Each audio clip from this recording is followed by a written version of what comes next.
years, you say. 10 long years and look how Jamaica stay. No light, no road, no food pan we plate. People are suffer while Andrew live great. Hey, hey. You stand up on the platform, smile wide and proud. I tell we about prosperity, but we can't see it all now. Hurricane come through and left the people be. 6 months later, them still out there, asleep under the air. Their GLP friends them build high-rise, roads still full of wood. A whose pocket do I feel while the nation lose its soul? Hospital overflow, picnic can't get bed. School roof a leak, but you and Juliet well fed. You always have excuse, always pass the blame.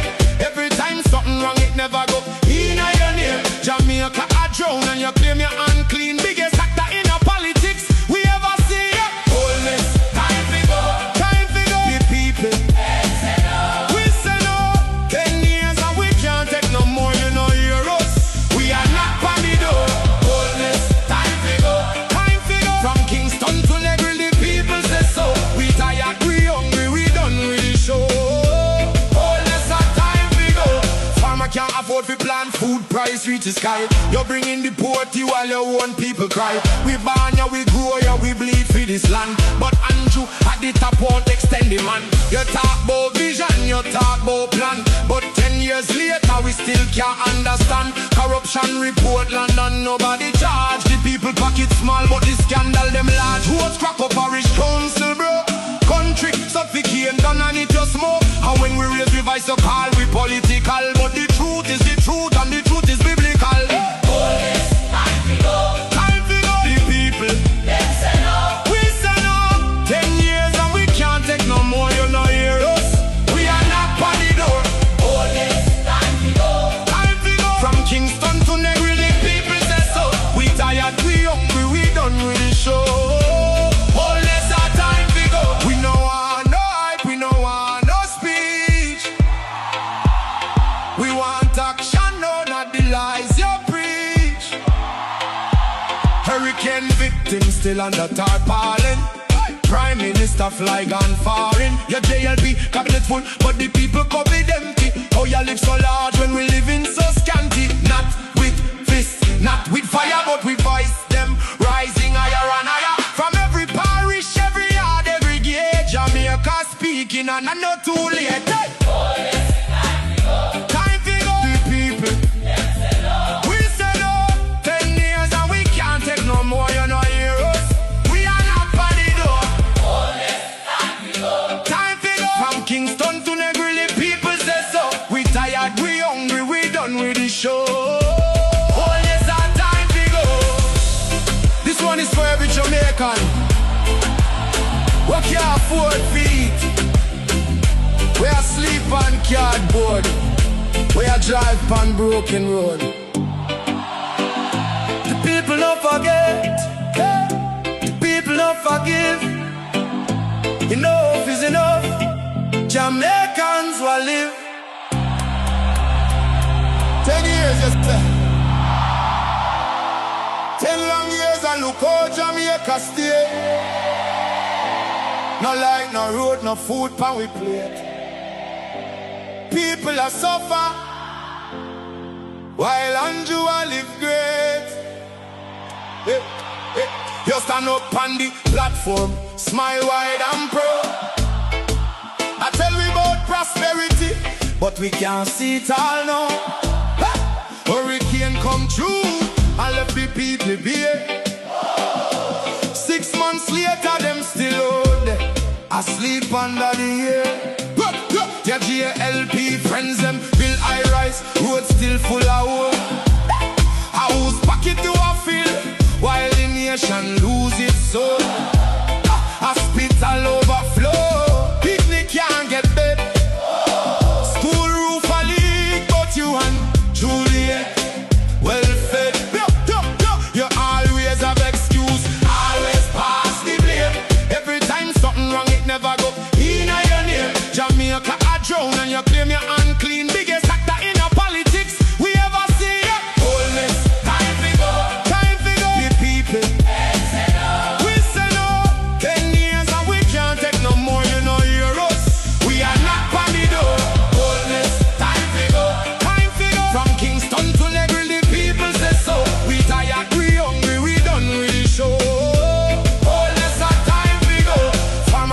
afford to plan, food price reach the sky. You're bringing the poverty while your own people cry. We born ya, we grow ya, we bleed for this land. But Andrew at the top won't extend the man. You talk about vision, you talk about plan, but 10 years later we still can't understand. Corruption report London, nobody charge. The people pocket small, but the scandal them large. Who's crack up parish council, bro? Country suffocating, done and it just more. And when we raise revise, so call we political, but the truth is the truth, and the truth is biblical. Police, time to go. Time to go. The people, Them say no. we say no. 10 years and we can't take no more, you know hear us. We are not on the door. Police, time to go. Time to go. From Kingston to Newell, the people say so. We tired, we hungry, we done with the show. All less our time to go. We no want no hype, we no want no speech. We want action, no, not the lies you preach.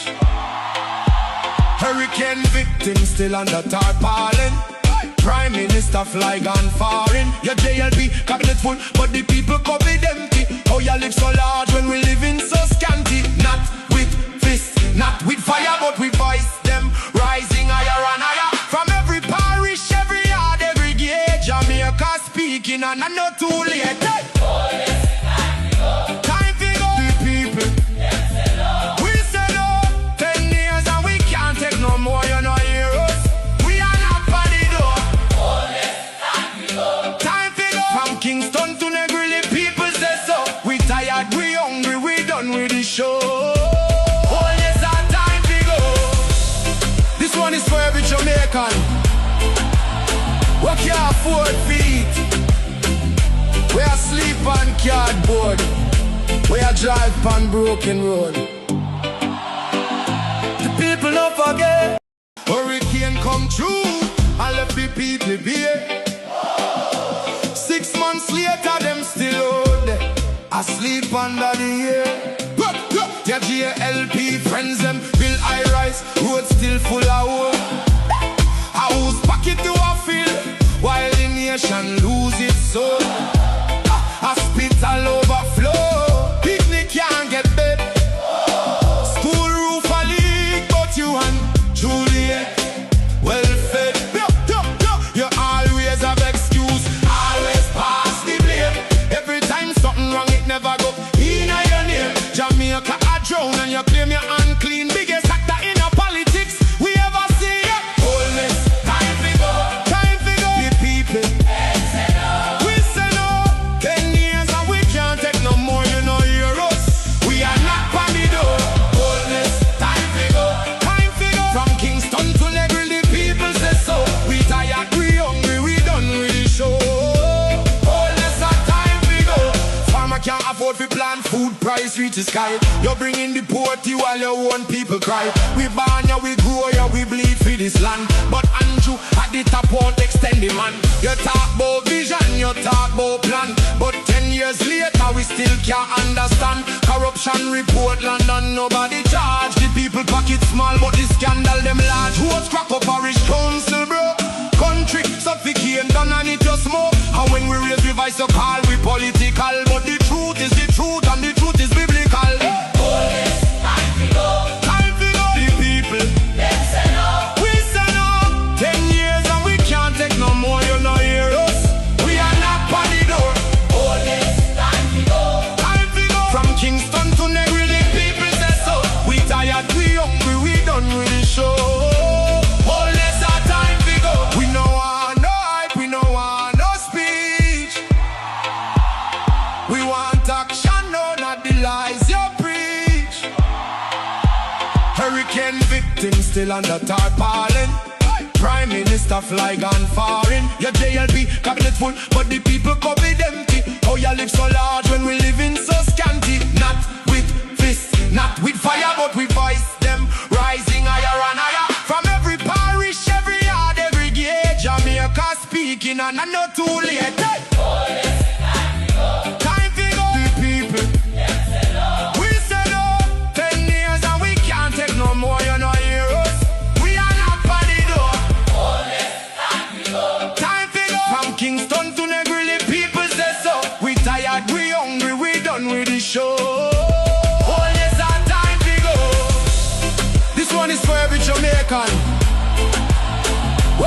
4 feet. We are sleep on cardboard. We are drive on broken road.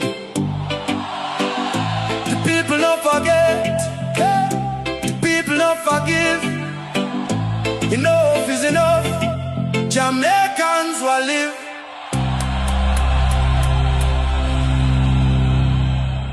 Good afternoon, good evening. Welcome to the NEPA Talk program. We're listening, watching from around the world in the Eastern Caribbean. Welcome to an edition of the NEPA Talk program. This evening, I want to have my special guest at 8 o'clock Jamaica time, Member of Parliament for Eastern St. Thomas, Miss Rose Shaw, and Opposition Spokesperson on Environment, Omar Newell. They will be my special guests this evening to speak about issues facing the environment and on issues facing St. Thomas, where lands are being built on. Fishpond is being built on a land up there in St. Thomas, and we were told by the former Member of Parliament, who is the owner of the property, Miss Michelle Charles, that NEPA gave them approval. Now we're hearing that NEPA didn't give anybody an approval. So we're going to speak about that this evening. In the meantime, last night was Grand Gala, and something touched me last night during the Grand Gala celebration, where the police was on display, and the police have this road traffic stop with some motorcycles. Of course, people are pretending to be motorcycles within the JCF. And I was saying to a member of the transport sector, the police must speak to them the way how they speak when they stop them. They mustn't, act as if they don't treat the people in this country as if they're nothing. And I watched it and I laughed to myself, And I said to myself, when we are under the Bucky Masters, we act as if, boy, we don't do nothing wrong. And we are so holy and donkey. But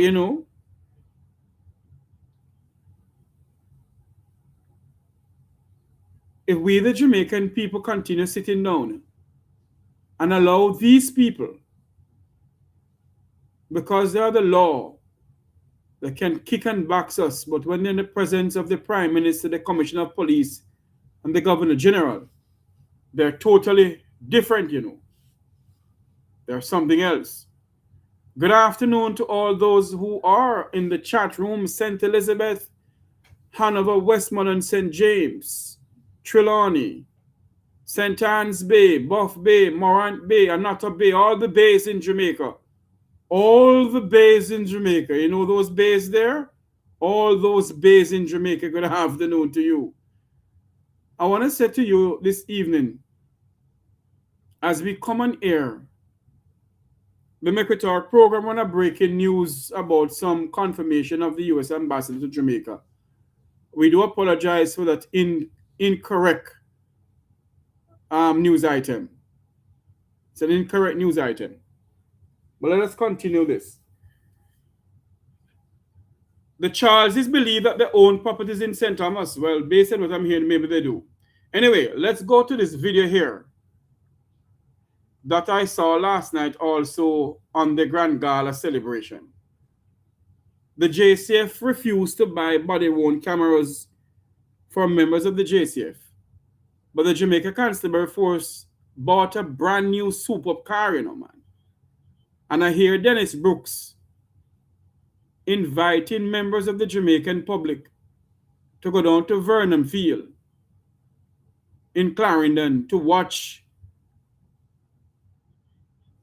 a member of the Jamaica Constabulary Force who is a race car driver, drag race they call it, to do drag race with taxpayers' car that they bought.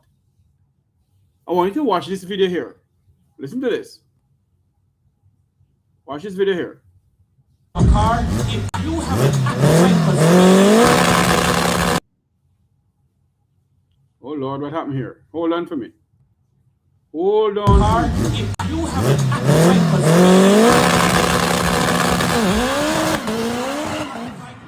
the car. Been using speed and precision responsibly. They're now boxed in. The quick response team now moves in and the individuals will be apprehended. You believe is that's how the JCF treat the Jamaican public when they have them and they stop them on the road? Look at this video here. This happened last night at the National Stadium, you know. They were showing the people of the Vumvava and the Vumvavi, you know, for St. Andrew and Norbrook, how they treat the citizens when they stop them, you know, traffic stop. Look at this. And now, the traffic enforcement team steps in to detail the offenses on display. Exceeding the speed limit, failure to obey police signals, no registration plate, no helmet, causing motorcycles to be driven on one wheel. If the police stop a member of the Jamaican public without any helmet, no registration for the bike, no insurance, nothing, you believe that's how the JCF gonna operate with the members of the public? Look at this. All logged in real time using our e-ticketing device. This is the JCF's technological answer to modern traffic enforcement. It does not lie.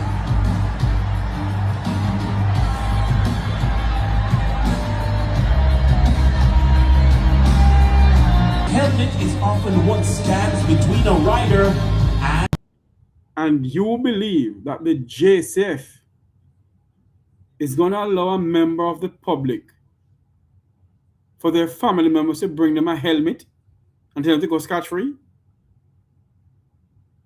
You think they think that will ever happen? Want some more of this?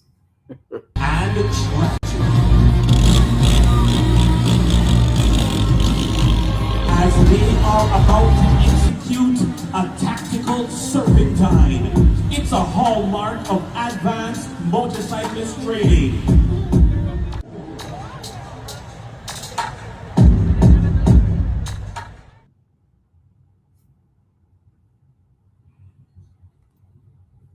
A car, if you have a car,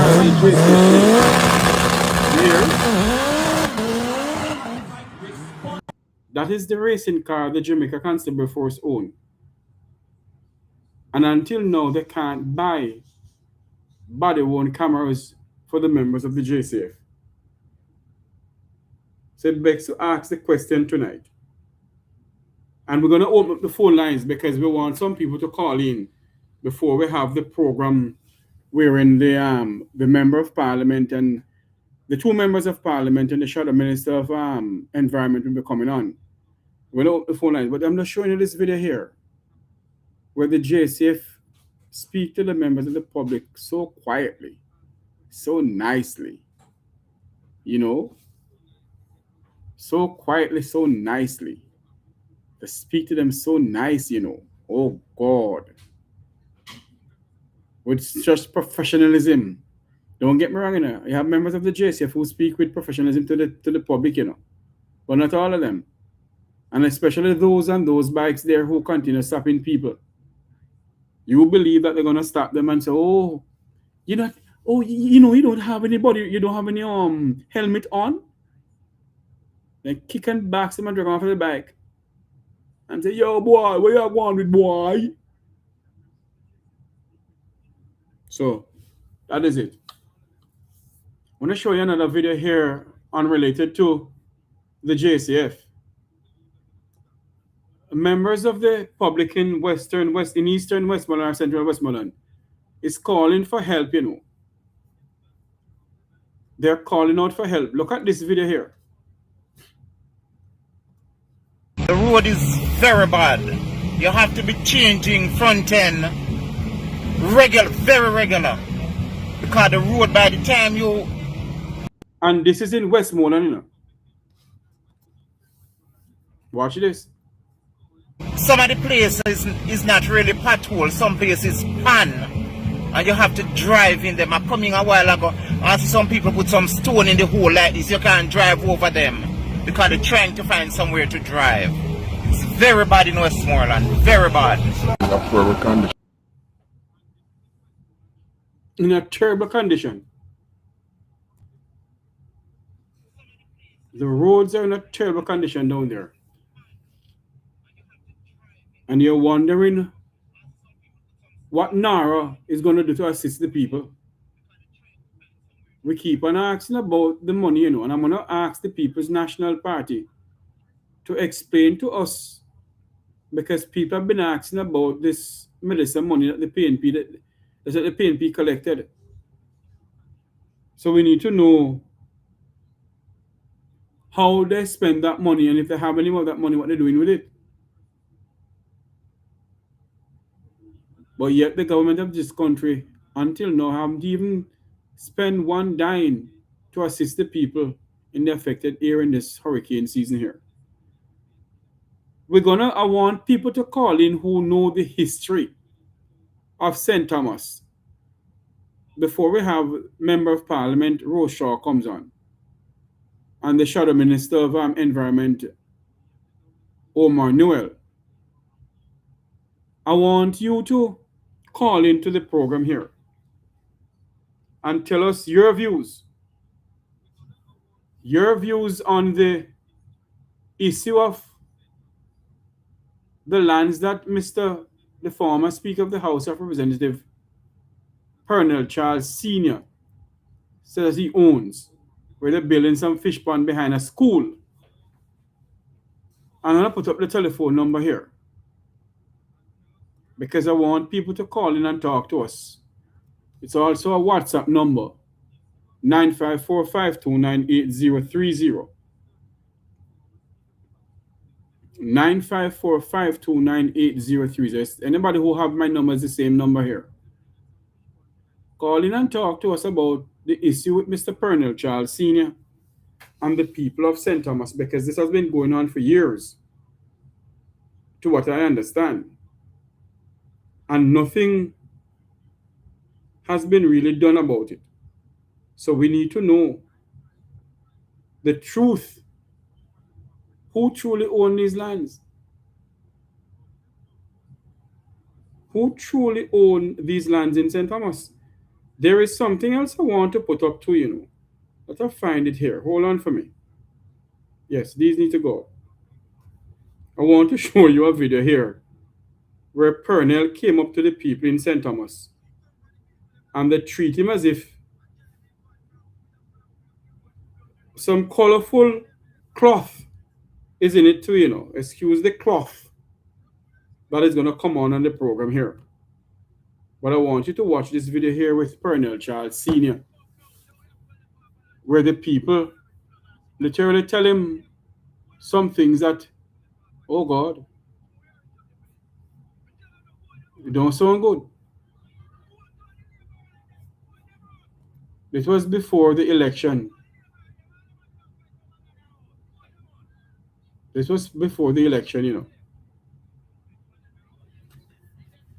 So I don't know what Mr. Charles believes that he's going to continue doing to the people of St. Thomas and get away with it. I think people have reached a point where they had enough of the Charleses. And they're speaking the truth.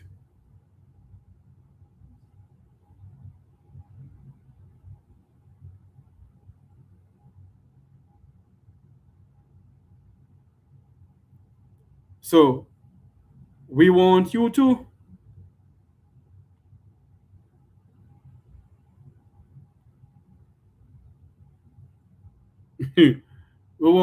call in and talk to us about this thing, I'm trying to find the video here with Mr. Charles.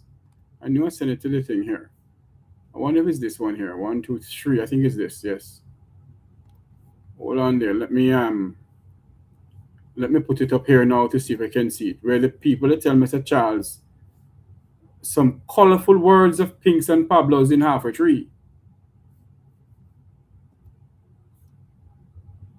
Colorful words.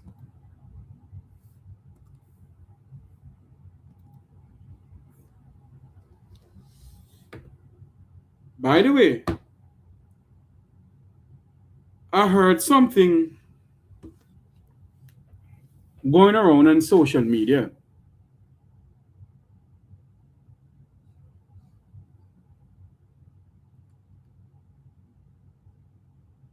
about this gentleman in Halfway Tree who was mashing up people's cars in the heart of Halfway Tree, and people are saying he's some deportee or whatever.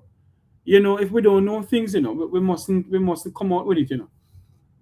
We truly must not come up with things that we don't know. This is not the video at all. We truly must not come up with things that we don't know. Because as far as I'm concerned, nobody has any proof that these people are in Jamaica yet. And everything we see, we put it up. The Gleaner put up some news sometimes and we follow the Gleaner. It's not true, you know.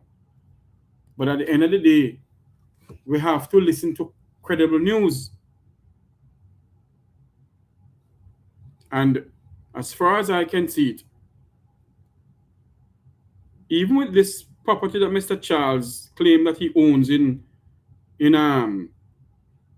St. Thomas, we're asking some serious questions. How did Mr. Charles acquire the land?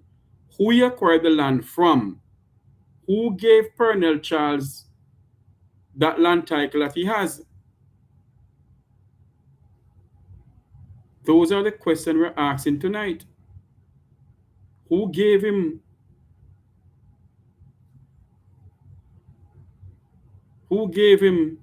the land title he has?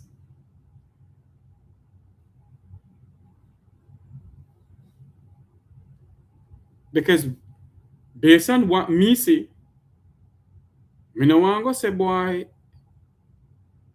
a hit when it's not hit is not it at all. Let me see if I can send this over to my email because it's a copy of the land title that I see here. Hold on there for me. Hold on there for me. Let me get this over here now. Because Mr. Charles Sr. Okay, let me do this here. Download this. All right, here we go now. Upload.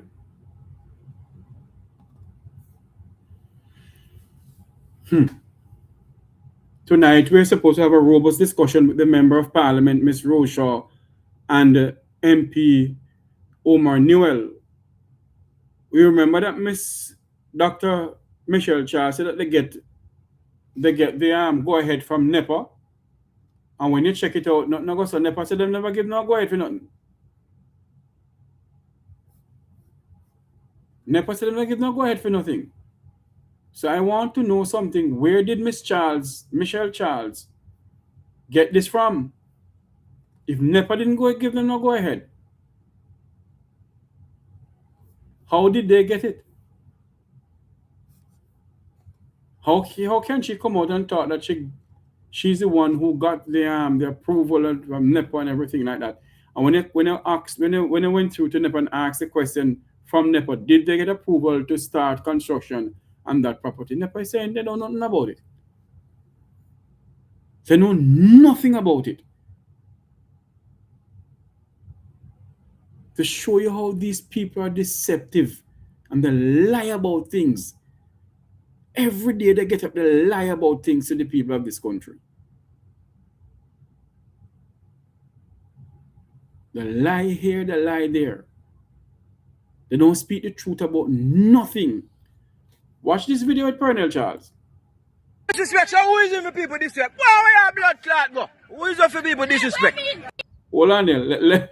Let me apologize to listeners and viewers of this program.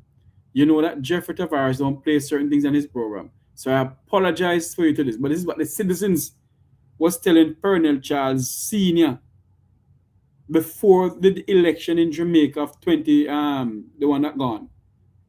That's how long this thing has been going on. And I've been told it's been going on long before that. Listen to this. Disrespect, so who is in the people disrespect? Why where your blood clot go? Who is up for people disrespect? Why where you go? Move on a pussy hole and go. Boy, you come and fight for land. Why where you go? But who is you for nobody tell bad word? You God? Why where you go? You God? Why where you go? Here see we are enjoy the place you come back, come off a land. Go on in your van. Tell the people about them to left off a land before such and such time because hotel are going to build up by February and ground for broke. Why where you go?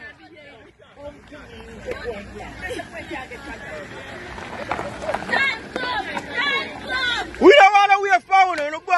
We don't want to wait for you. Go on, go. Colonel come with. Bully. Hold on, bully. I see you talk to you. I make a video. Eh?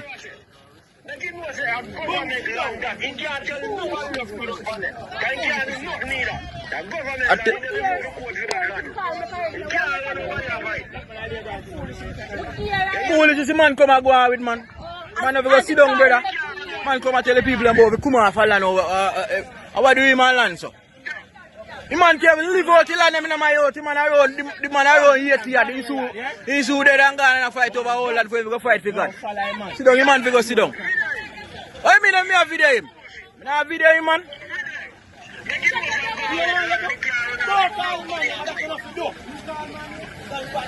I told you beg him, man. Someone will tell him, man, the blood clot you too. Make him, man, go. Brother, make him, man, go in our van and go out, man. Man, go, man. Foolish, I go out with Pernell, man.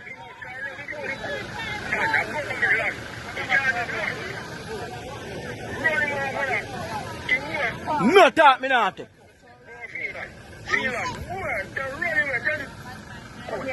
No, sir, me not take no talk from you.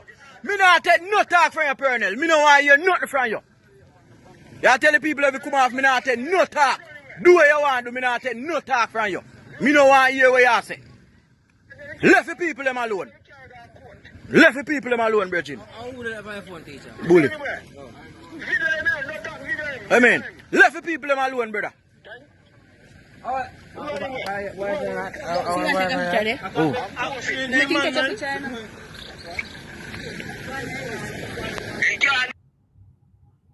You hear what the people are telling Mr. Charles? To show you that this thing has been going on for a long time. I'm going to call somebody. I hope they can come on the program here.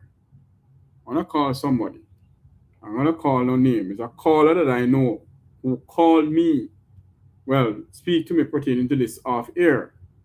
Let me see if I can get a hold of that person.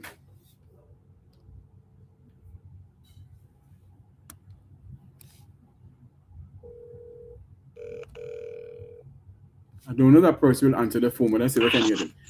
Good afternoon, caller. Yeah, good night. Good night, caller. What a one. Yes, sir. You have something to talk to us about Eastern St. Thomas with Mr. Charles and these lands here? Charles, Pernell Charles a thief, man. Pernell Charles don't own none of that land here. Oh, Lord. Pernell. Hold on for me, caller. Hold on for me, caller. The views expressed on this program are not the views of the Make We Talk program, the views of the caller who's calling in. Go ahead, caller.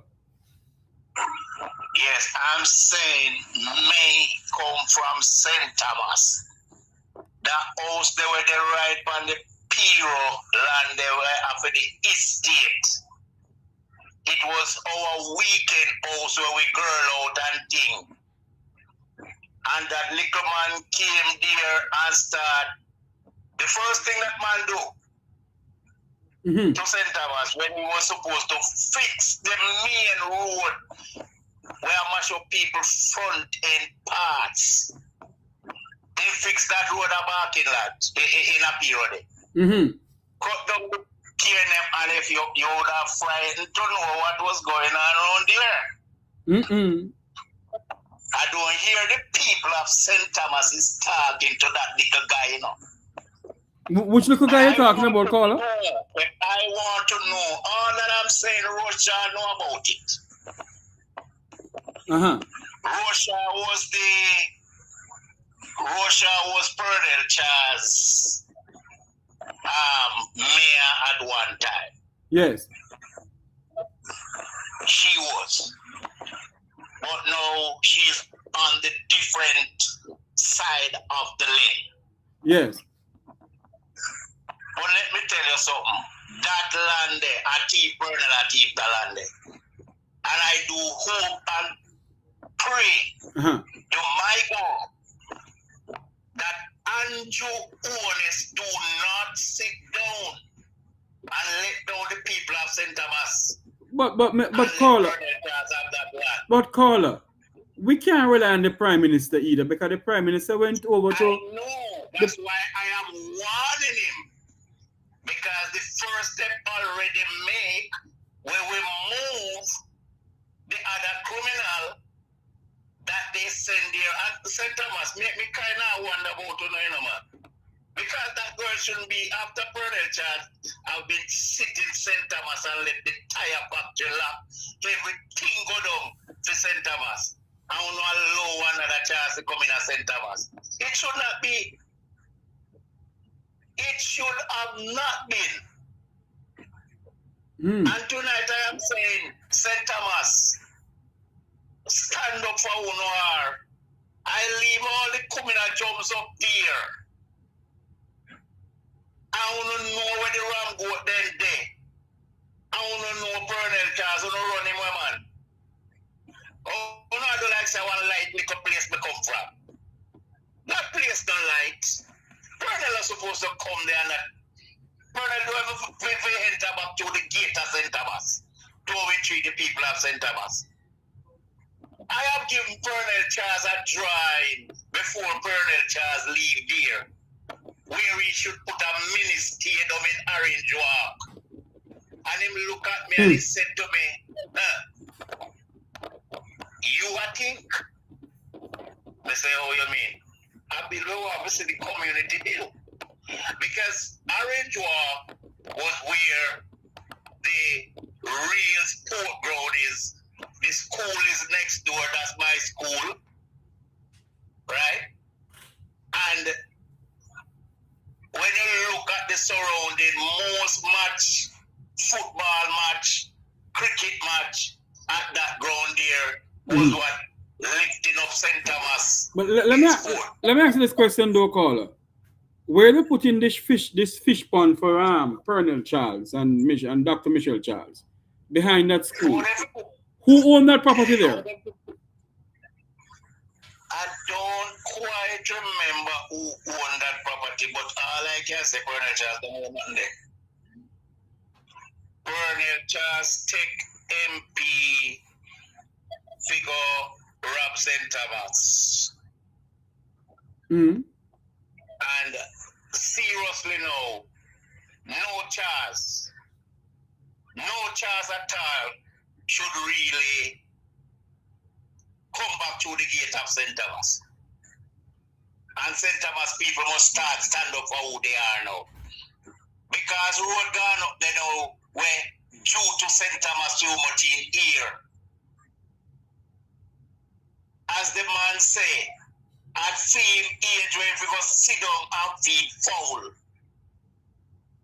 He has done enough to the people of St. Thomas. He has disgraced them enough. He never come to really build the people. He never come to see the St. Thomas bill. So when him get old and tired and done, you are come to what now? Build that now after your daughter, them continue from there. You know, I think it is time. But caller. For you to, yes. Caller, let me ask this question though. Right. Mr. Charles was member of parliament for many years in St. Thomas.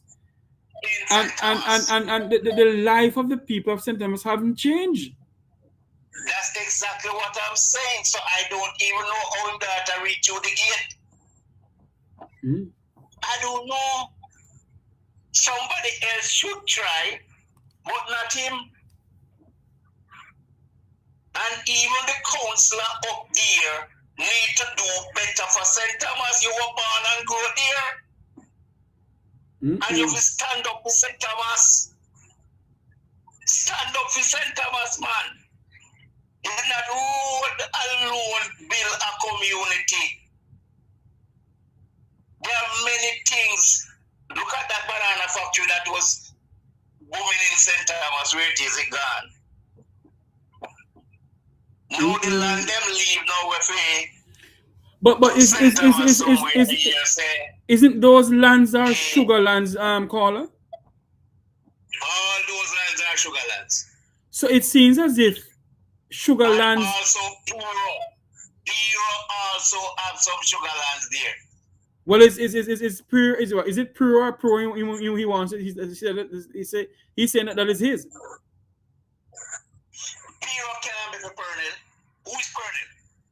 Because he also blocked the people from accessing the beach at Puro.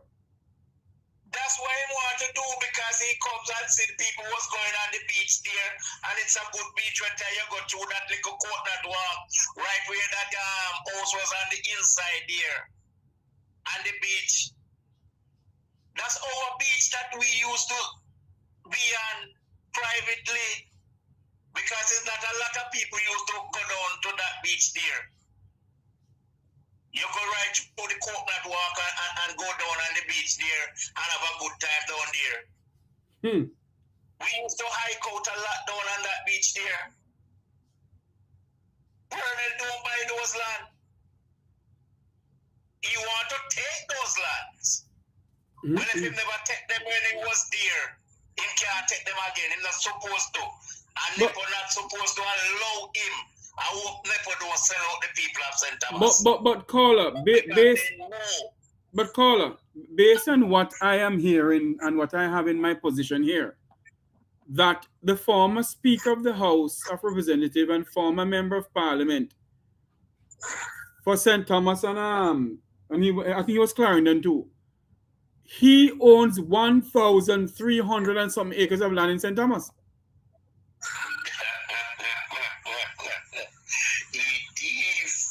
Some lands in St. Thomas, and I don't think it is so much neither.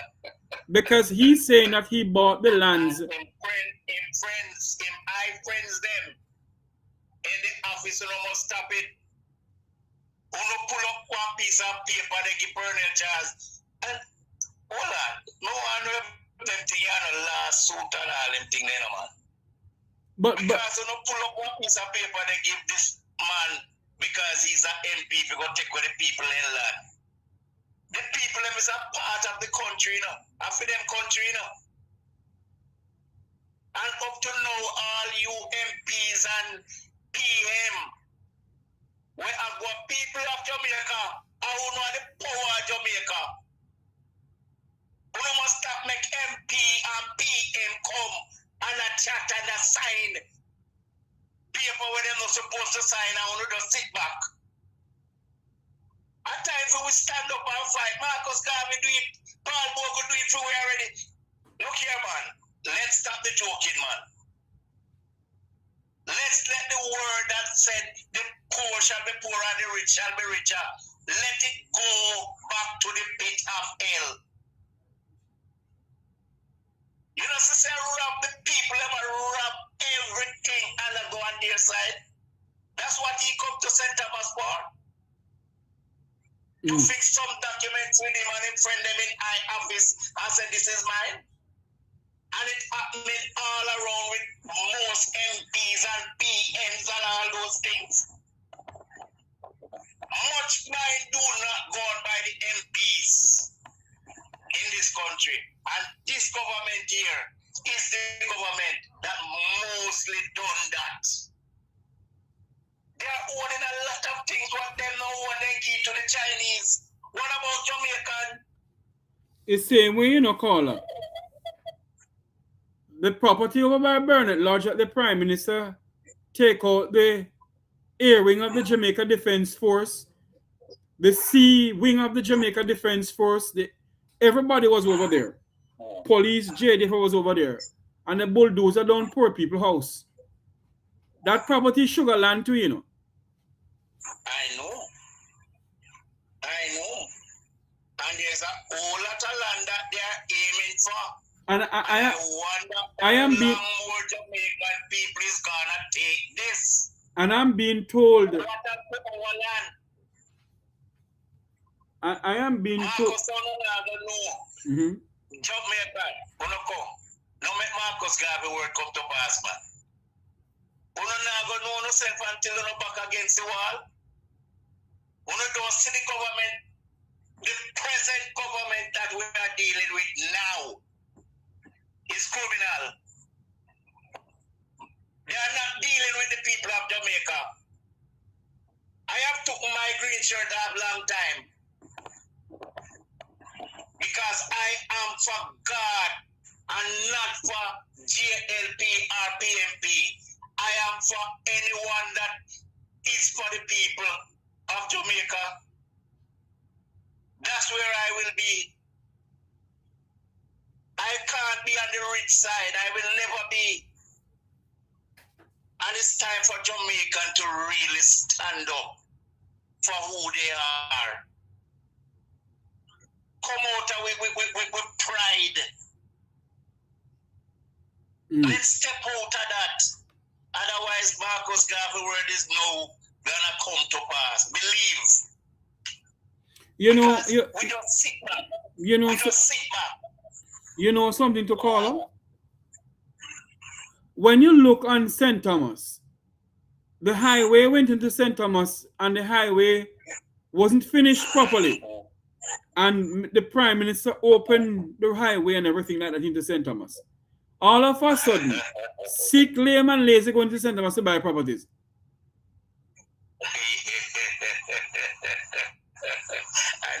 I know it was gonna happen. I know it was gonna happen. And up to now, you know something? You know, say the road that goes to St. Thomas. I've been through it just a month ago straight because I did have to go to Portland there to look at something. And believe you me, if this kind of building a road was happening in any other country, But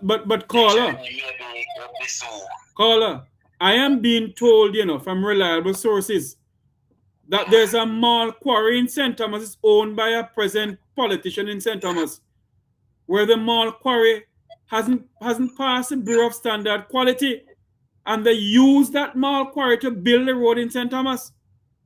Okay. There's a whole lot of things been going on with this present government. And I sit and I'm wondering and I'm saying to myself, is all of us in Jamaica blind? We don't see what is happening around us. I hear you cry out every day. You enlighten them, you show them they're in the dark. Let's all step out together and go into the light of this world, man. The light of the world is Jesus Christ, you know. And if we ever call upon God and start to pray, these little guys have to run away and leave Jamaica alone.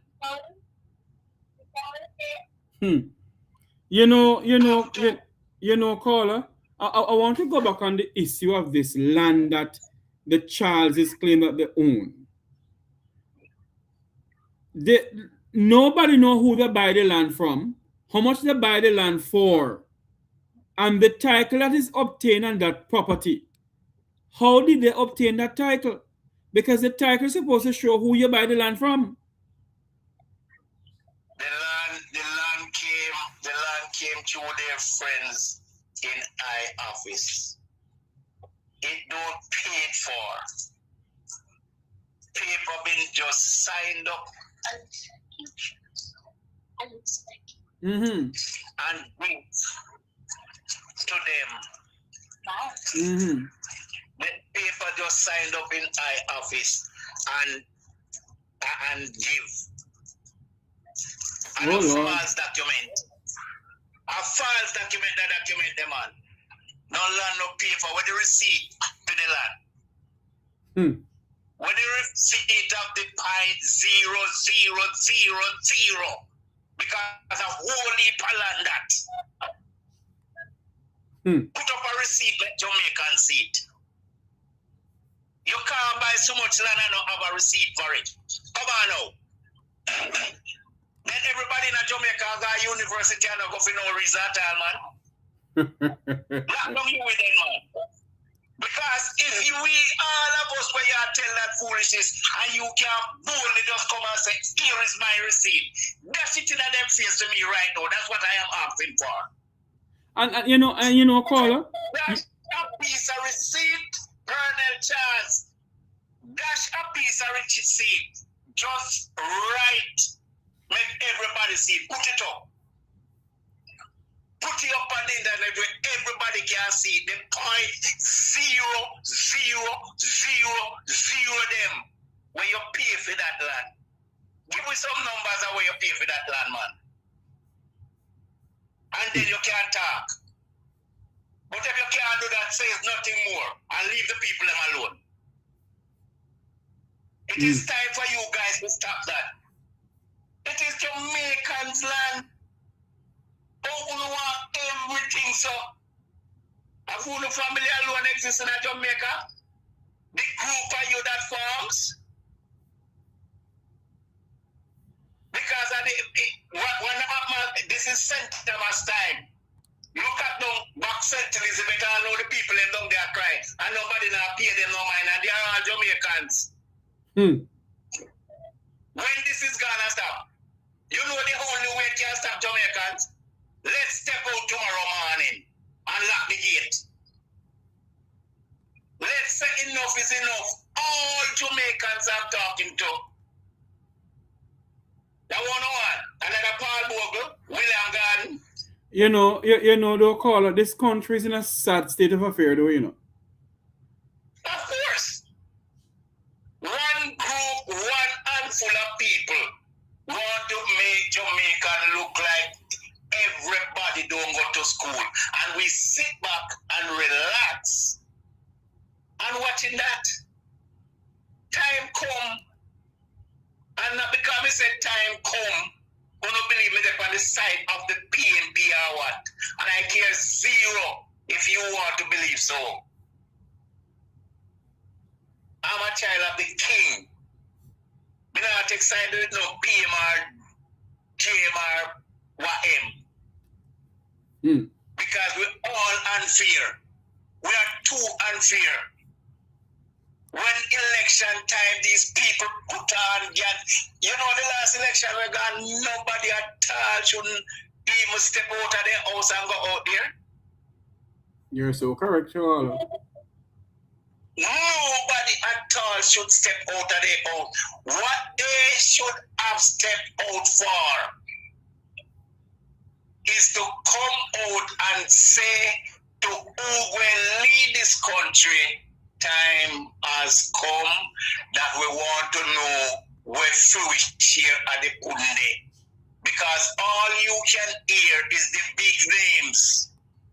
Look at the salary that you can give to the Jamaican helpers that clean the floor in this country for so long.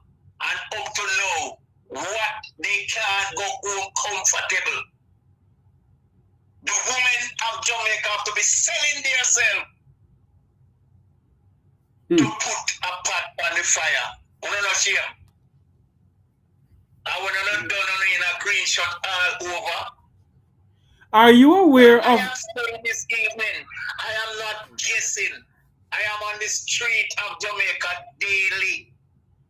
And I've seen what is happening. It's a living shame. And I've heard people been talking like something is great is happening. Yes, something great is happening. But for who? Caller. For who? Caller, are you aware? Yes, are you aware of a company named St. Thomas Farm Limited, owned by the Charles then? That's the first I hear that name. Golden Grove. You know about Golden Grove, St. Thomas? That's my running grove. Well, The address for this property is Golden Grove, but the address for this company rather is, let me put up this thing on the platform here. I don't want my body things say lie me I tell. Hold on for me caller. I can find something here. The document, here it is. I can show it here. Let me take myself out of here. Let me go down here, so. Hold on there now. Let me go back into this. Let me zoom up this. There it is. See the company name here? And I can get a pen here for you highlight it. Yes, see there? St. Thomas Farm Limited. And it is Golden Grove, St. Thomas. All right? Okay. And this is the company offices of Jamaica, you know. Okay. Well, as I come off the phone, I shall know where that office is. It's a company that they own up there. Okay, and what that company does? It's aye boy. And now I'm looking on the title of the property. I don't want to show certain things here because it have addresses and I don't put on the address.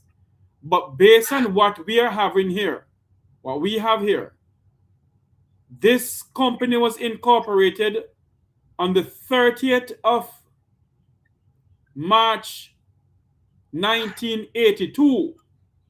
That's the time he was member of parliament in that area, huh? That sounds like some backdrop.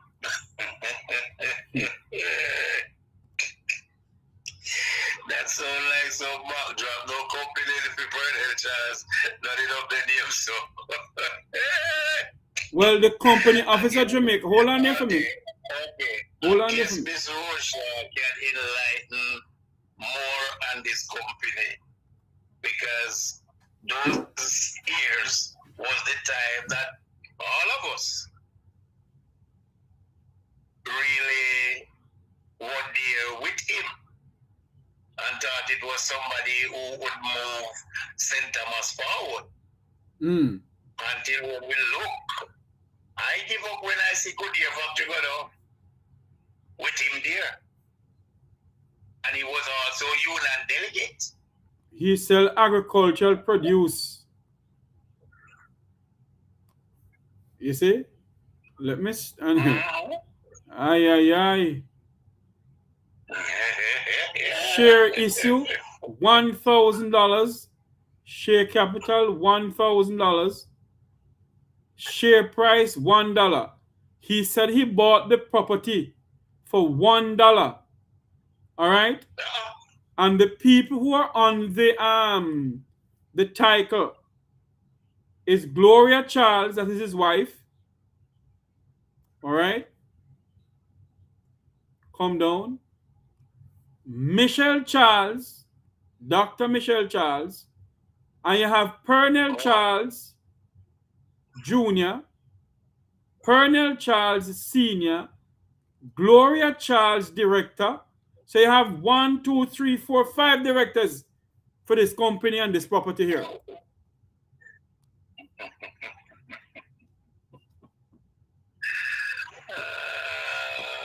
You know, I laugh because I know, and for sure, I know that this document picture just when the war is about to begin about that land. But but caller, isn't this proper? This argument about this land in St. Thomas has been going on from Wappy Kill Phillip? Not really, no. From in the 1980s coming up, man. Yes, it going on from in the 1980 coming up, but what was happening? It was like this. It was quiet because the most of St. Thomas didn't even know of him by the land. Most of them don't know of Pernell Charles buying the land around there. And his daughter Because came. he was the His daughter went. That's why he put his daughter to run up there. His daughter. That's the scamming that was going on now. His daughter That's went. why I put that, look here. Mhm. The people them have all the right to run where, yeah? Because they are all scammers. They are all scammers. That land don't buy. That land, you hear how much you said? $1. He bought the land based on what we're hearing and what we may have here. He bought the land for $1 an acre. Now, where in God's earth, sky and sea, somebody not sell their land in Jamaica for $1 an acre? $1. Listen, okay. You see how God really do things? You could have a hand on that documentary show him up. I'm going to talk about him by acre of land in St. Thomas. In them the 80s, they for $1. Yep. When if landed as in St. Thomas to $1, everybody at St. Thomas is supposed to have St. Thomas. How the MP alone can come to buy land for $1. The people of St. Thomas we want land to raise fowl, goat, cow. Didn't have that opportunity while he was the MP. Why he did not allow the people to have that opportunity to get piece of those land for $1. And not only that, caller, Mr. Charles Sr. is a former legislator of this country, sir. He helped to make the laws in this country too, sir. And he's blocking his own people from accessing the beach, and we are 64 years old.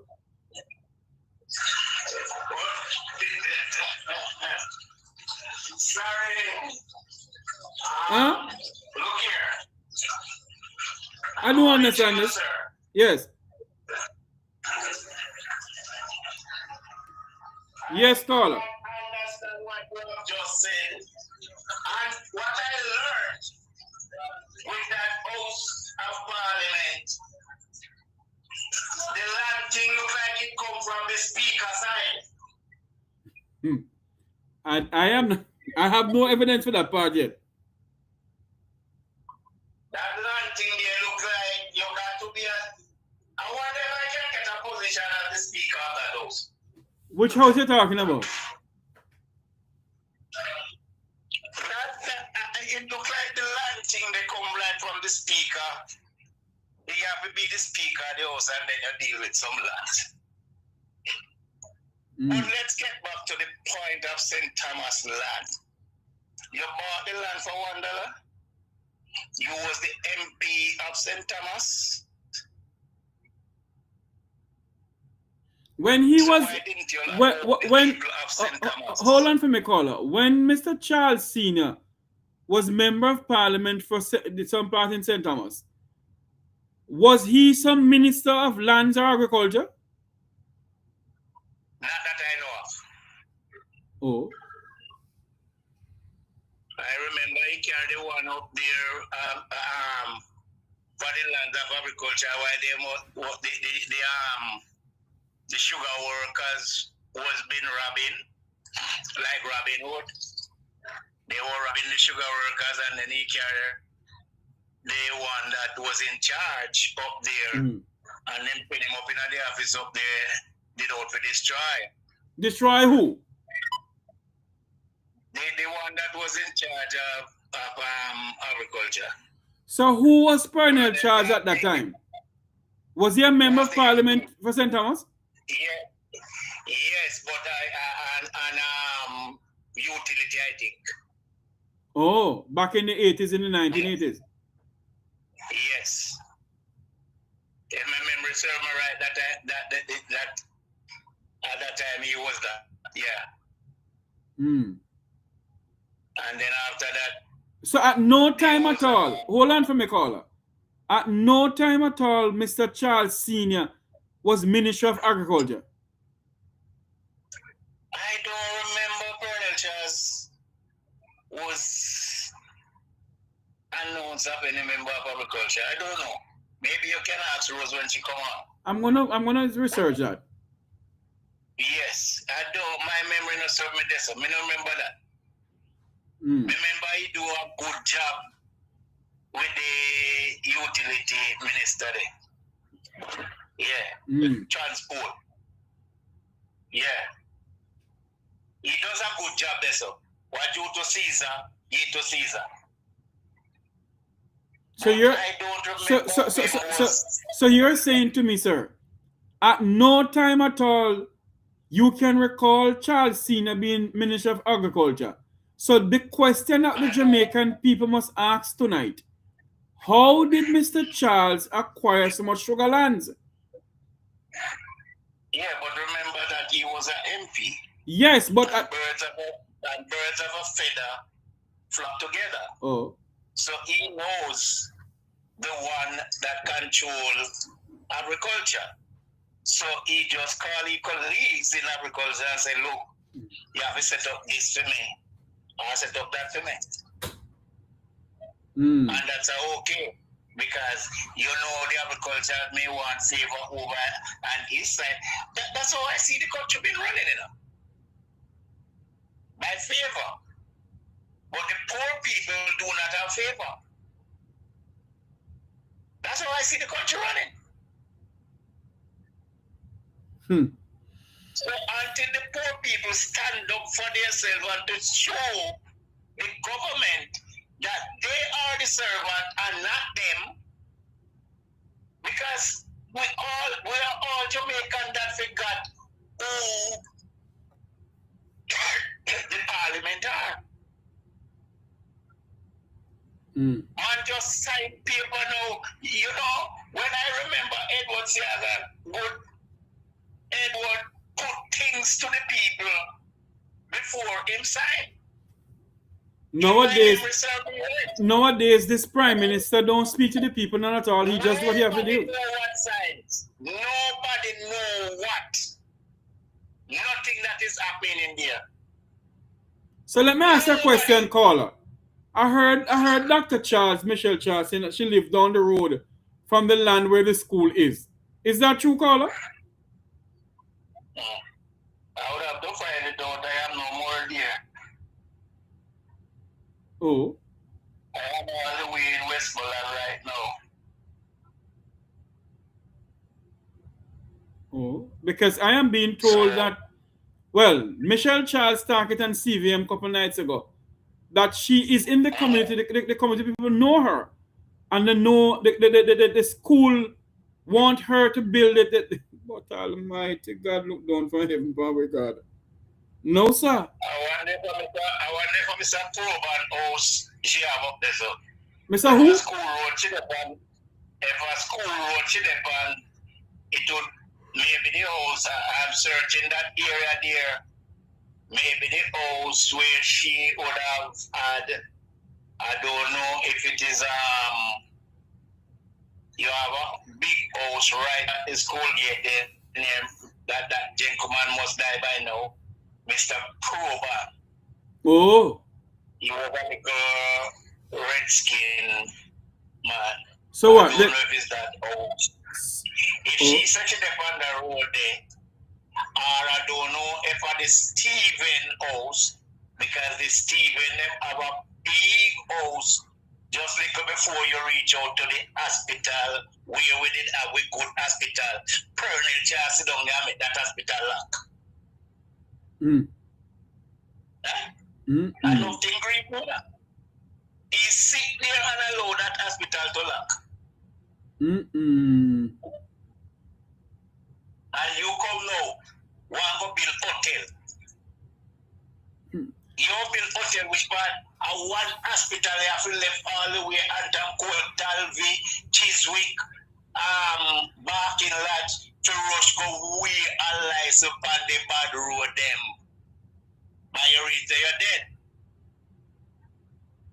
And that hospital at Anthem Court church serve Chiswick, Dalvey, Duckenfield, Golden Grove, and Mitial, all those surrounding.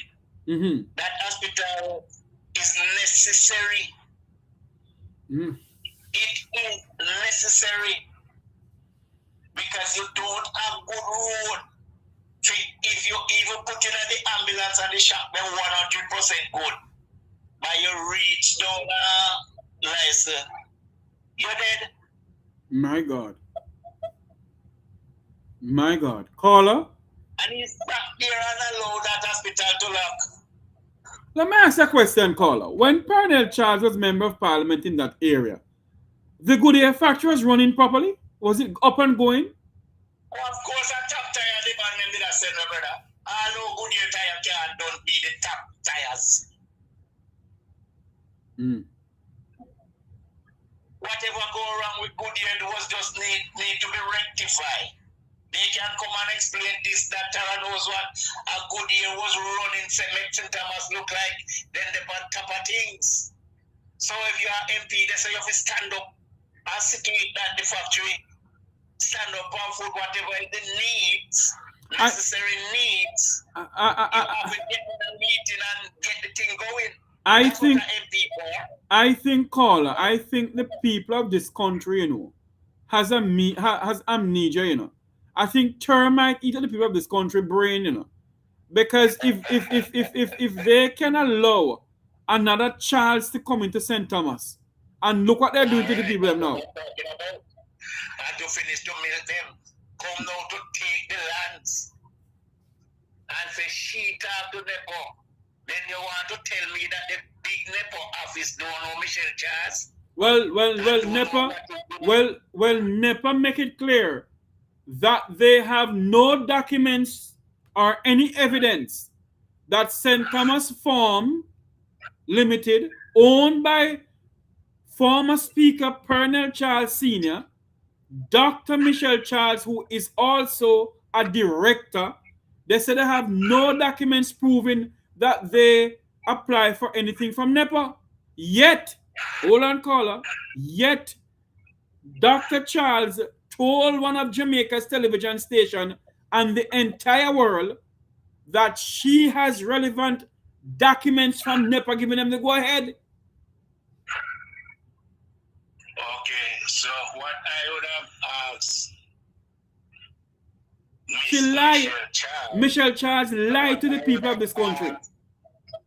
What I would have asked Miss Michelle Charles to do now, do you believe you're bigger than the people of this country? Put your documents up and let it seen. I ask for the receipt and I will now ask for that piece of document to put up and let St. Thomas people see it and let Jamaica see it. And my question also, caller. Yes. If Senior Charles want to put all of this to rest, why don't you have a town hall meeting with the people of St. Thomas, showing them that he bought the land from Jeffrey Tavares for $1 acre? There must be some paperwork that you bought the land from Mr. Tavares. Mr. Tavares. Yes, sir. There are times that St. Thomas have some dark people there, Lord to have have mercy. a town hall meeting, getting them upset like this now. You know what it takes to really tell people to come off our land when they have money? To go build another house? You know what it takes? I have seen the leader push down the little girl house and then we go and hug her and tell her this and that. And me one day we're all frightened. I tell you something, caller. When I saw that issue over by Burnett Lodge, and what really frightened me too, is to know that the Prime Minister of this country, who is also the Minister of Defense, call out the Jamaica Defense Force, the Air Wing, the JCF, the squad of the JCF, the air patrol of the JDF, call them out to come over to Burnett Lodge and bulldoze down poor people's house. And now Pernell Charles is doing the exact same thing in St. Thomas. 10 people come off of the land. And yet we're celebrating 64 years of independence. That hurt my head yesterday is a shame. Is who independent? Is the one them that was in today red? No, man. Black and green. No. You know who is independent? Let me tell you who's independent. Those are the people of Jamaica. Hold on, no caller. Let me tell you who's independent. The Prime Minister, his wife, the President of the Senate, the President of the Senate's wife, the Governor General and his wife, the opposition leader and his wife, the Minister of Sports, Babsy Grinch, and her whatever boyfriend, whatever she want to have there. I don't know. Dana Morris Dixon, the Minister of Foreign Affairs and Foreign Trade, the Chief Justice of this country, and other members of Parliament who are there. They are the ones who's independent. Why are you laughing at me, caller? You don't think Auntie Babs have a boyfriend? Oh my God.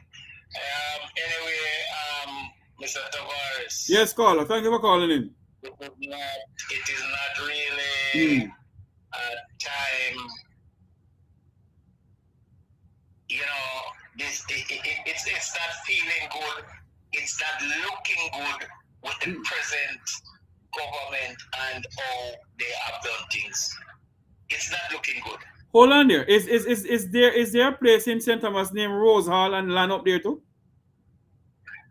Yes. So they are saying that Colonel Charles owned Rose Hall land too? Yes. Oh, what is going on? He said that he owned lands in Rose Hall too. We're standing by to join the Member of Parliament for Eastern St. Thomas, Miss Rosemarie Shaw, and also, hold on for me call, and also opposition spokesperson on land and environment, Mr. Omar Newell, opposition spokesperson of the PNP. They're gonna come on. My guest next. I'll be listening. All right, caller. Thanks for calling in. Was it somebody who I know good? Yes. Yes, we have run for a couple of years as well. All right, caller. Yeah. I'm so ashamed though. Okay, sir. Thank you. You're welcome, caller. Thanks for calling in. Bye. There you have it. A whole mouthful of what is going on in this country. A whole mouthful of what is going on in this country. It begs to ask the question, and you know why I put up this background tonight here? They said we celebrate 64 years of independence yesterday.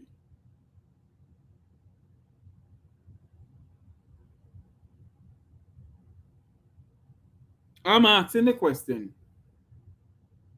is the people of this country truly independent, as what this caller just said to us? We are standing by to join Member of Parliament for Eastern St. Thomas, Miss Rosemarie Shaw, Yvonne Shaw, the Member of Parliament for Eastern St. Thomas, and also Mr. Omar Newell, who is the opposition spokesperson in environment. They will be my special guest this evening. Let me find something here in the meantime to put up here that I want you all to see. Just one moment here for me. The people of St. Thomas tell Colonel Charles some no other words than some cloth long from here to down Negril Point. And they are putting the people at a tipping point in this country, you know. It is a tipping point in this country. They're putting these people in, and they better be careful what they're doing.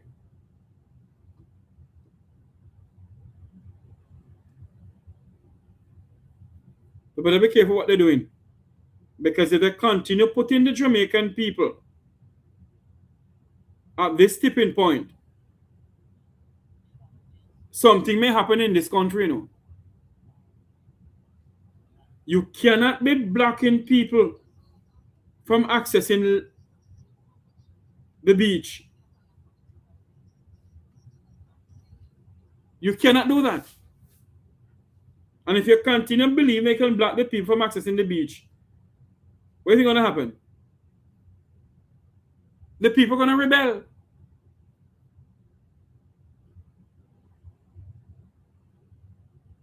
They're going to rebel. And how many times, how many more companies are going to block the Jamaican people from accessing the beach?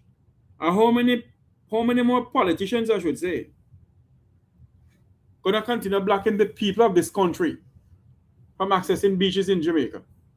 How many more?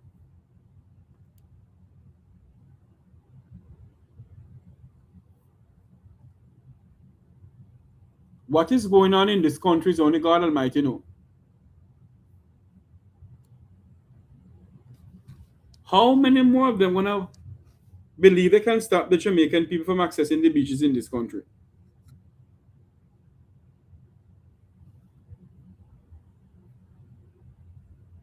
As we stand by to join Miss Rosemarie Shaw, or Rose Shaw rather, to come onto the program here to speak to us some more of the issue of Dr. Michelle Charles stating that she get approval from NEPA to construct some fish ponds on a property alleged that is belonging to them.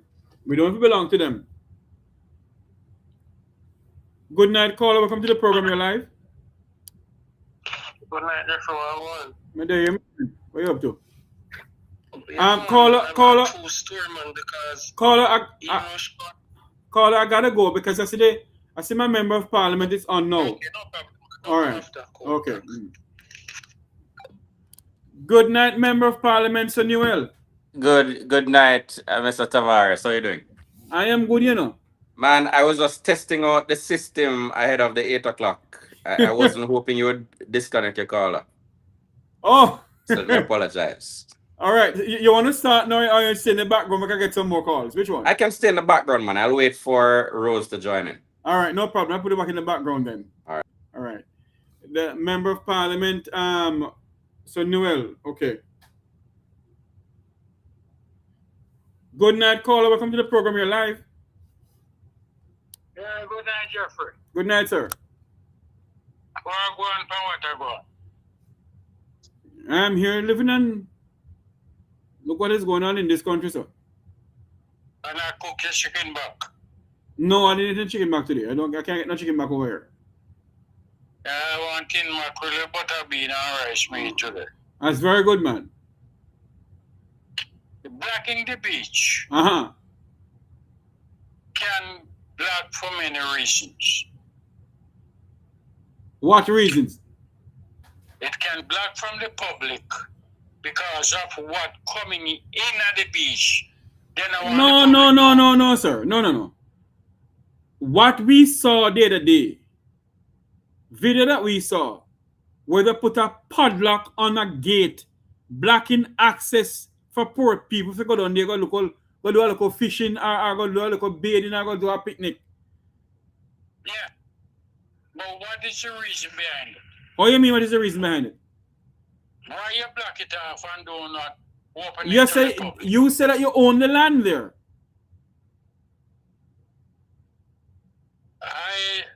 To be honest with you, I listen to your program and I listen to everything. Blocking off a beach. Mm. Anything can come from the ocean coming at that beach. Sir, you're chatting nonsense. I am trying to hold on for me. I am trying to tell you something, sir. The Charles claims that they own that property, sir. And they don't want anybody on the property, sir. What they did was to block off access to the public beach that the people of St. Thomas have been using for years, sir. Now we are 64 years old. And how the hell can you be blocking our beach from poor people? And from the native of Jamaica. Okay. How can you do that? And who give you that authority? Well, Colonel Charles. Because the beach supposed to be Crown land. Crown land? So how they belong to the British? Yes. But Colonel Charles and his family say belongs to them. And them run things. Them are done that. Do you remember the day when? Do you remember the time when Siaga said, "I am the only man in this party, and all the others are Donovans"? I remember. Okay. It is now a minute before. It is now a minute before 8 o'clock in Jamaica. A minute before 9 o'clock in the United States. We're listening, watching from around the world and the Eastern Caribbean. This is Make We Talk. We have our guests and waiting in the background, sir. You can call me back. Okay, I will. All right, sir. Have a good night, sir. Thank you very much. Okay, sir. Thanks. Before we go any further tonight, I want you to know that this evening I changed my background for a reason. This was up last night for the 64th Independence Grand Gala. Normally I put up my studio background. I put up this background for a reason. If we're 64 years old, how can't our black poor pauperizing people from Negril Point to Moran Point can access beaches in this country? And those who are put in the halls of parliament in this country make laws to suit them friends and followers. Huh? You claim you buy land. You can't show proof say you buy the land, who you buy the land from, and all those things. Without further ado, I can put on Member of Parliament Miss Rose Shaw and Member of Parliament and Opposition Spokesperson Environment Omar Newell. Good evening, lady and gentlemen. Good evening. Good evening, Jeffrey. Good evening, Rose, and good evening to your listeners. Hi, Omar. Good evening. Hold on there for me. No. Yes, much better here, so now. Yes. I want to start with Member of Parliament, Lady Shaw. Member Shaw, you saw a video where Miss Charles, Dr. Michelle Charles, was saying that she got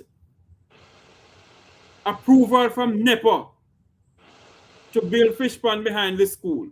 First and all, before you go any further with that part there, can you say to the people of St. Thomas and the people of the Jamaican diaspora here in South Florida, you have any idea the land belongs to the Charleses? Well, personally, I have no idea. I know that some lands were acquired, albeit under questionable circumstances. There are various documentations. And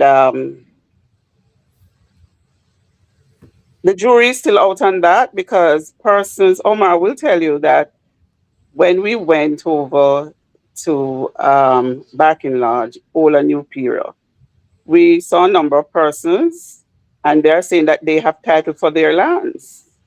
Mm-hmm. So that is a reason why the public defender and other persons should move swiftly to do a survey to determine the boundaries of the land. I want to show you something here. Jeffrey can't read land diagram properly, you know. But this is what me get here. And what is that telling you? It not tell me nothing good. Well, I'd like you to tell the public what is those documentations are really saying. This is from the Company Offices of Jamaica. All right? Yes. And based on all of what I'm looking at here,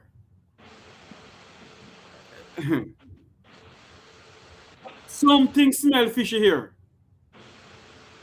That's all I'm prepared to say tonight. And one of the reasons why I said that, I was advised by counsel to tread very carefully. Yes. Yes, indeed. To tread very carefully. Yes. But based on what I am looking at here and what I'm showing here, this document from here come all the way back up to here. Look, it smells stink. The company name is St. Thomas Farms Limited. The address is Golden Grove, St. Thomas. Something that's smelling good. And I'm not going further with it. Member of Parliament Newell, welcome to the program again, sir. Thanks again You for went having me. out with Member Shaw to the demonstration the other day. Tell me when you went there and saw, sir, what came to your mind when you see a poor black Jamaicans can access the beach? That when stress reach it, we go sit down on Master God Beach, make the breeze blowing our face. I am from Newell, you know, and I'm talking on this program. I want anybody to tell me can walk my 7-mile beach from Newell, downtown Newell, to hedonism too. That's where me come from. And I must allow to walk the beach. When you went there and saw that, sir, what came to your mind? So there are a number of issues of concern. First, I want to take my hat off to the people of Barking Lodge and the adjoining communities for not rolling over and playing dead when access to their beach was denied. Yes, we went there, we saw fresh cement and chain link fence and signs saying private property. And it is of grave concern. Yes. We're going through a period of extreme heat, place hot, and people have nowhere they can go. Your screen is moving all over the place. I'm not sure if you're aware of what is happening. I am aware of it. I'm trying to put you up front and take me off the screen. No, man. Go ahead. Yeah, you could put Rose up front. That's a more pleasant sight. But yeah, the people were very upset that they no longer had access to the beach. And if you've been following Parliament, you know, beach access Yes. is one of the things that I have been speaking on. The natural resources of this country belong to the people of this country.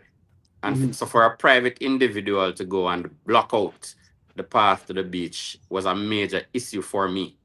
I don't know if Rose will speak of it, but I know there's a development in terms of the seeking of legal advice on what can be done. So we're not just going to talk and then leave it alone. Okay. Member of Parliament, you want to go over with that, sir, Madam Rose? Yes, as MP Newell had said, that we are in the process of taking the matter the legal way, because that is the way to go as far as we can see, based on all the variables. We're seeking. Go ahead. We are advised by counsel, and we are in dialogue. That's all I'm prepared to say at this point. Okay. There's a video I want to show you here and see here. I listened to the Member of Parliament, the former Member of Parliament rather, the owner who claims to own the property, stated that the principal is in agreement with her in building a fish pond behind the school. Listen to what the principal told CVM a couple of days ago. Does it have the support of the school? Well, good evening, everyone. We had spoken before this initial thing started, but the agreement was that we would meet and then do the outline for whatever fencing, because it's their property. We can't tell them what to erect there. It's not really conducive to school, but at the end of the day, it's their private property. We can't tell them what to erect there, but we have to set a boundary in terms of where the borderline would be for the fencing. And it has to be completely fenced, because we have to think about the safety and the security of our students. That's our first priority. So the fencing that they have erected now, it's too far in onto the playground, so it can't be like that. It has to be where the border is originally. This school has been established from 1965, and the community members can tell you that the border that is there, that is the original border. So if there's I want to stop it there and ask a question here from Member of Parliament Roshaw. And if Member Newell can come in, he can. Can you say if the playing field belongs to the child and they gave it to the school?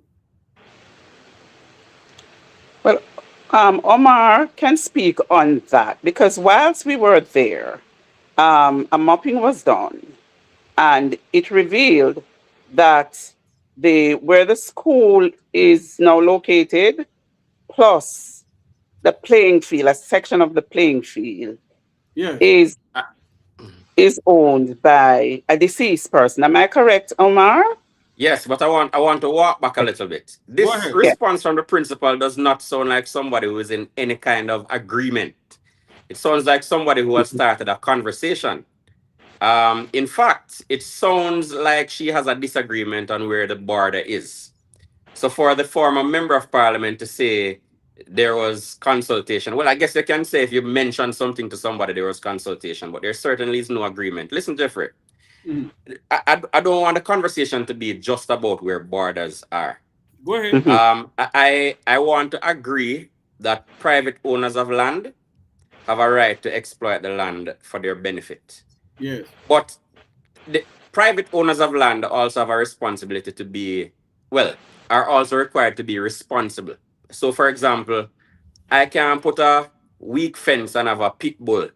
And when the pit bull run out and bite you, I say, well, the pit bull was on my private land. So here's a problem I have. You're putting a fish pond which will have deep water, and I know the industry.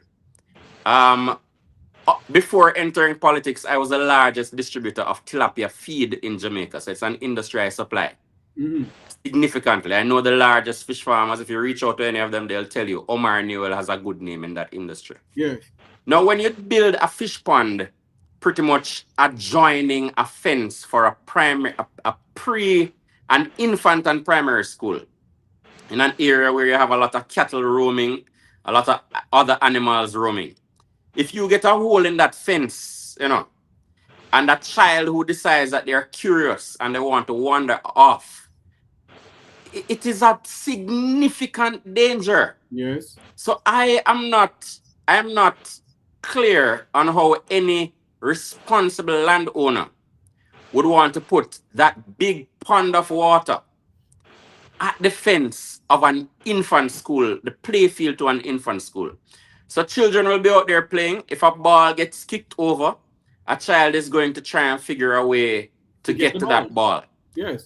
And you are putting a whole lot of danger. You're inviting a lot of danger that is unnecessary. Now listen, the lead proponent, the lead protagonist in all of this was Member of Parliament from September 3rd, 2020 until August when Parliament was dissolved, or July or August of 2025. August 18. She never tried to build a fish pond in 2020. She never tried to do this fish pond in 2021, nor to lock up the gate. She never tried to do it in 2022, 2023, 2024.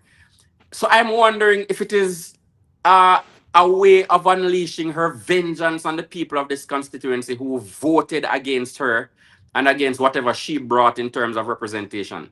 This is a very irresponsible act, and I'm hoping that her and her directors will give it due consideration and will do the right thing. Member of Parliament, sure, go ahead. And to add to that, there was no environmental impact study done on that project. Yes. And this lady continued to be irresponsible, and she continued to lie to the world. She went on national TV to say that she had gotten permission from the various agencies. From the relevant agencies. Yes. The relevant agencies, to use our word. Yes. right? Yes. And it turned out to be a lie. So that's an irresponsible act coming from somebody who sat in the parliament of our land for 5 years. You know, it How do reminds you me. explain that? It reminds me of the former sheriff of this country, who told Papa Bruce, "You're pathologically mendacious," and that's what she is. So one has to wonder though whether she considers which agencies did she consider as relevant. Was St. Okay. Thomas Municipal Corporation considered a relevant agency? I don't know. Clearly, NEPA was not considered a relevant agency. If you're diverting water, then the Water Resource Conservation Authority is one that you have to have approvals from. Was that considered a relevant agency? So now it is clear you can't take her word at face value. So Member Newell, hold on for me, Member Newell. you're speaking. Hold on for me, Member Newell. You're breaking up. I don't know why you're breaking up. I didn't hear one thing you said a while ago. You're breaking up. You want to go out and come back in? And see if that will help?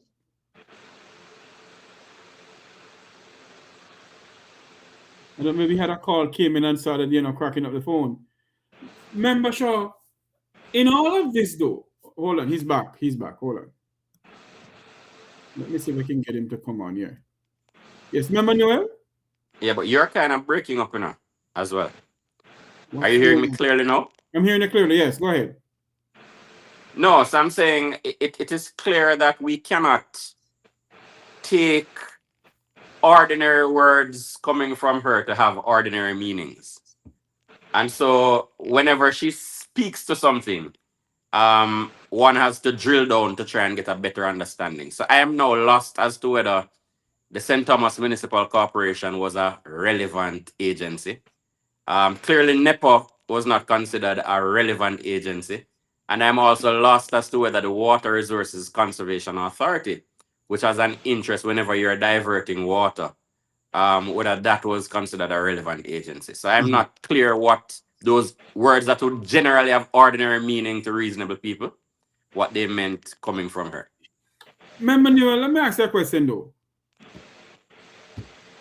She doesn't get any approval from the relevant authority to do anything. Isn't that grounds of lawsuit or something there? Legal action? Well, the action the authorities can take is the one that I want to commend NEPA for taking, which is to issue the relevant order for her to get the approvals.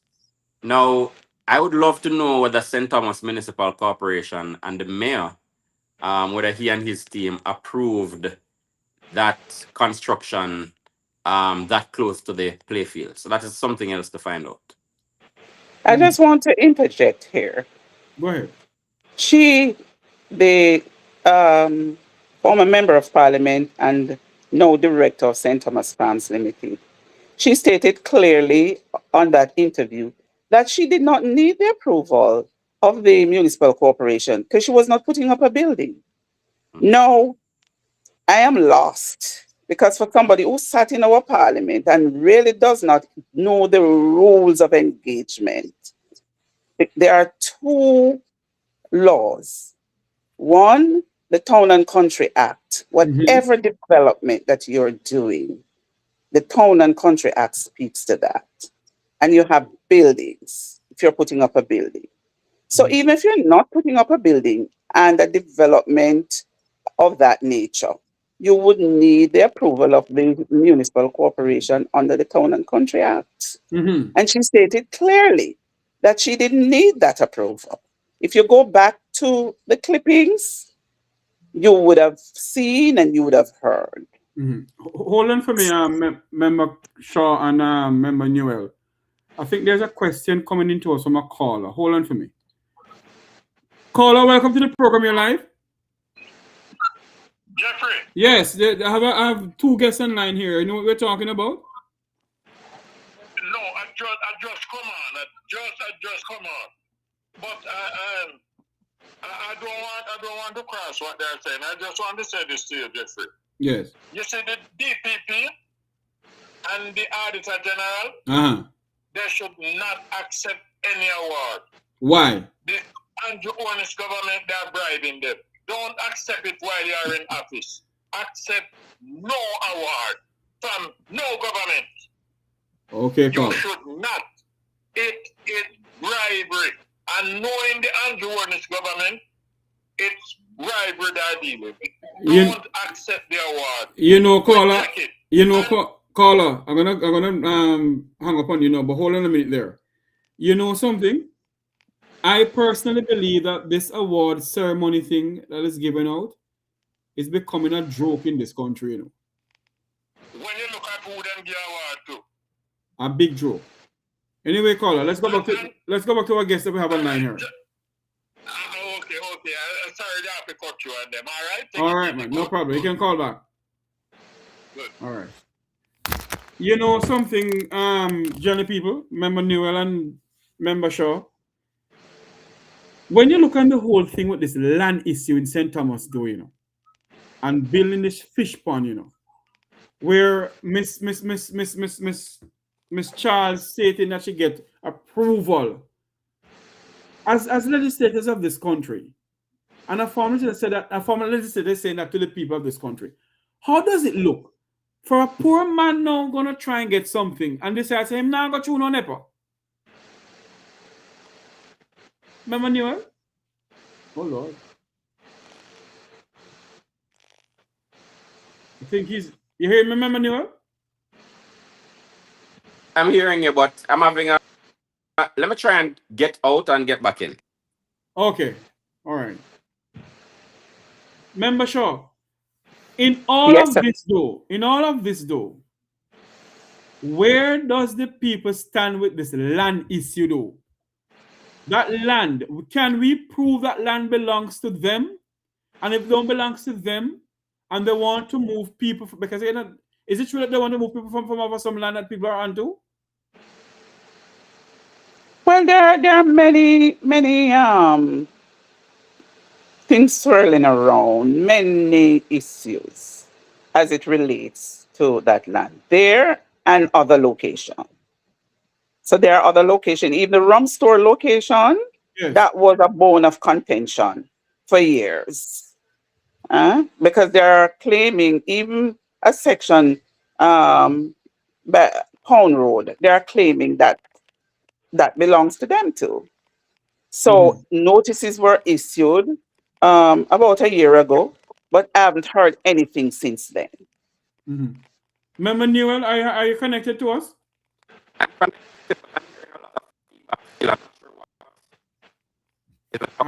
You're the only thing. You are the only person I'm getting a crack up sound from, because Member Shaw is sounding good. You have some calls coming into you?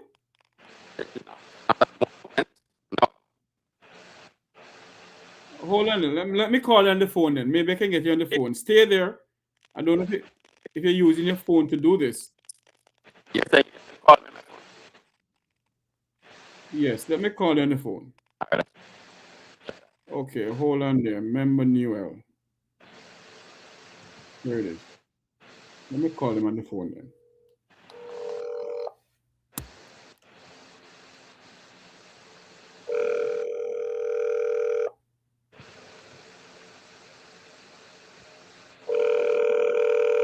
Okay, I'm not getting him now. Well, I don't know what's going on. There's an issue with Member Newell connection with us. But Member Shaw, you're saying the issue here, Jeffrey, is the boundaries needs to be established. Yes. Because you can't have St. Thomas Farms Limited claiming that they own certain sections of the land while other persons have their land title.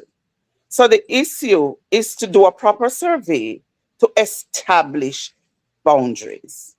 And I am taking it up on myself with other interested parties to do some fundraisers to pay to do the survey on behalf of the people.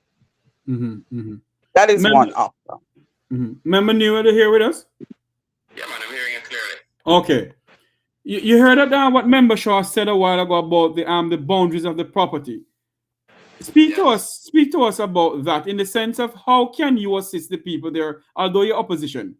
Can you go to Parliament with something for this? Well, the first thing we need to do is so some of this will likely be getting an attorney to just properly go through and see whether pieces of a master title have been splintered out and exactly what. Just seeing the entire, taking a look at the entire thing. When we were there, we visited a home. It's an old government house built long before my mother was old enough to have me. And when we went on the relevant government website and just zoomed in on the location, it said the title was owned by St. Thomas Farms Limited, even though the residents said they already had their paperwork. Hold on for me, Member Newell. Hold on for me. Yeah. The government website is saying it's owned by St. Thomas Farms Limited. But so the reason, just hear me out though, Jeffrey. Okay, go ahead. I don't want to speculate. Okay, go ahead. It could be that, for example, the tax department, the tax admin's website is not properly updated, or it could be any matter of that nature. So for an abundance of caution, what I want is to get an attorney to go in, look at the master title, look at whether there have been splinters from it, and to give us a better understanding of what that means. Whether there's some delay in terms of what is on the database that we access while we're there, or exactly what, to give us an explanation of it. Once you have an explanation, then you can determine next steps. But what we took was a preliminary, we did a preliminary look. Now, a lot of these lands are former sugar estate lands or some other estate, whether it's banana or sugar. Jamaica Sugar Estate. They were owned by Jamaica Sugar Estate. At some point, everything would have been under one title. So what we want to see now to get an attorney to do is the necessary checks to see whether it was splintered at some point or whether it is in fact still one title. But what I want to find out from you though, Member Newell, in all your research, can you say that there is a sales agreement between St. Thomas Farm Limited and Masdro? No, I didn't do that research. Oh. But what I would suggest to you is that the attorney, whichever attorney is going to take on, and I'm speaking very cautiously because, as MP Shaw said earlier, she was only prepared to go as far as to say that legal remedies are being pursued, right? Yes. So whatever attorney comes in to do their work, they will, I assume, need to go as far back as they can with the title. Because as I said, these are homes that have been, certainly based on what MP Shaw said when we were at the location, these would have been old government homes just based on the design. From the 50s. From in the 50s. From in the 50s. So you have to give a little time for us to get that. So is there people living on the property there now? Yes, of course. Yeah, or people's homes. Lord have his mercy. So is it that this is my words now, not the two members of parliament words now, it's my words now. Is it that we're gonna see an episode of what happened at Burnett Lodge in the St. Thomas sometime soon? My God. So what can be done now in the sense of Member of Parliament Shaw? What are, apart from you trying to get legal action or legal representation for the people, what sort of comfort are you giving to the people now in the sense of this land issue here? The comfort I'm giving them is to remain where they are. Nobody has the authority to come and push you off like that because you've been there. Some people have been. I met a man who is 75 years old, and that's where he was born. He was born in Duckenfield, and his parents settled at that location when he was 2 years old. So understand the nature of what is taking place there. And this so-called title, based on the title, the land was transferred in 1985. I saw that too. Yeah. So But- what does that tells you? Something fishy. Yeah, I would agree with you on that. Rose is doing an amazing job, you know. Yes. I don't know if you play football, but any of your listeners or viewers who play football would understand, or any sports would understand what an unforced error is. Yes. When you're on the field and you're under a lot of pressure, sometimes you make some errors that you never needed to make. Exactly. And when you saw the lady would blatantly lie that she had the approvals of the relevant agencies, you know that she's under significant pressure. When you see the reaction, including the one that got me involved, where MP Shaw was just visiting the community and she took out her camera and she was behaving I saw it. almost like a schoolgirl. Yeah, You know that she's under significant pressure. So one of the best things MP Shaw can do, and she has been doing, is just keeping the light on. Because when people are doing things that are not, well, you know what, just keeping the light on. That is one of the best things she can do, and she has been doing it. Because I saw a video where Michelle Charles is saying, look at her, she should be in parliament, what she doing here? Yes. And I'm like, On the recess, eh? yeah. Because, and that was because the persons, the residents, called me to come to the location to have dialogue with them. And that is a part of my duty as member of parliament. So we were on the roadside waiting for a couple of people to come. And then there she came. So I started to video the operation. And she came before the camera and she started to behave like I don't even know what to like that too, you know. But I stood my ground. I didn't go down her road because I know what I was there for. Member Shaw, she said in one of her videos that she and the citizens have a good relationship and she just lived down the road. Is that true? She lived down the road? Well, I don't know about living down the road. She's there for a particular reason. So she doesn't live. And I would invite you to go to the community or send feelers to the community to find out. Because if they had such a good relationship, she's doing a development of that nature. Why she didn't call them in a school room? Exactly. To have dialogue with them. Why she didn't look at that option? And I keep on saying to Member Newell and Member Shaw that Colonel Charles seen as a former parliamentarian, a former speaker, a former legislator. Why didn't he have a town hall meet with the people and show them documents, say, yes, I am the legitimate owner of this property? Until now, they can't do that. But Jeffrey, I guess you have seen many videos circulating. Yes. Even before the elections, he went there and they had some sort of confrontation with citizens.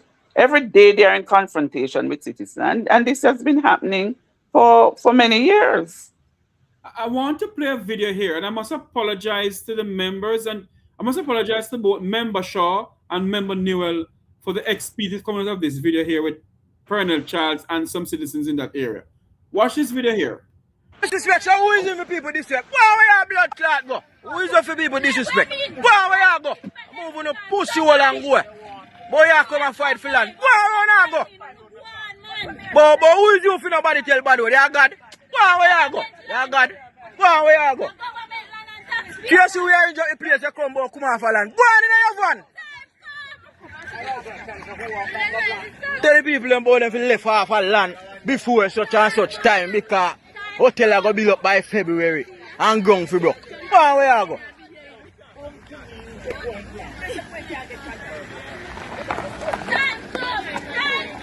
We don't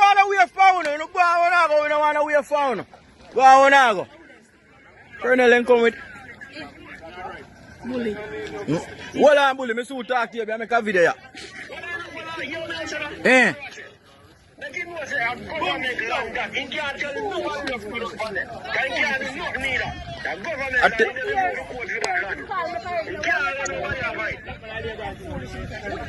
Foolish is the man come and go out with man. Man never go sit down, brother. Man come and tell the people about come off a land over. What do you man land so? The man can't even live out the land in my house. The man around, the man around here to here. He's who dead and gone and fight over all that for him to go fight for God. Sit down, the man go sit down. I mean, I have video him. I have video him, man.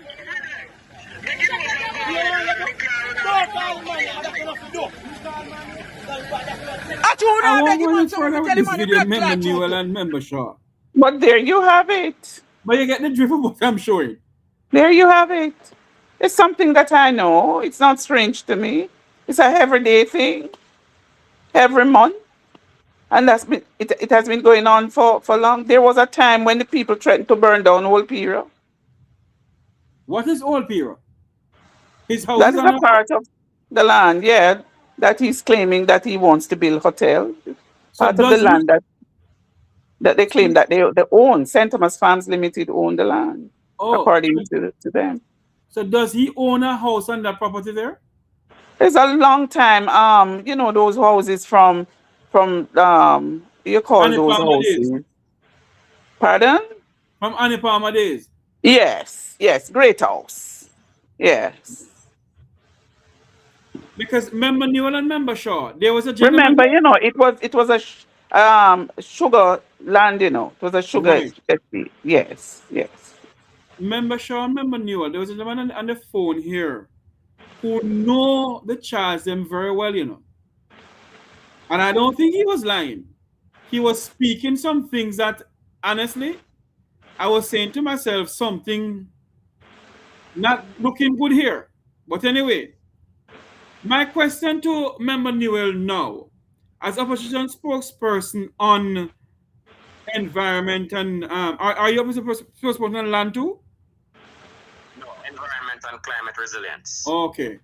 Is there any private member motion can be put in parliament towards this? Well, as I said, Jeffrey, and I think Rose outlined just what the next steps will be. Okay. So the next step is to get an attorney on board who will properly advise us on what legal recourse the residents of Old Piera, New Piera, and the communities have as it relates to the beach access and the points being built.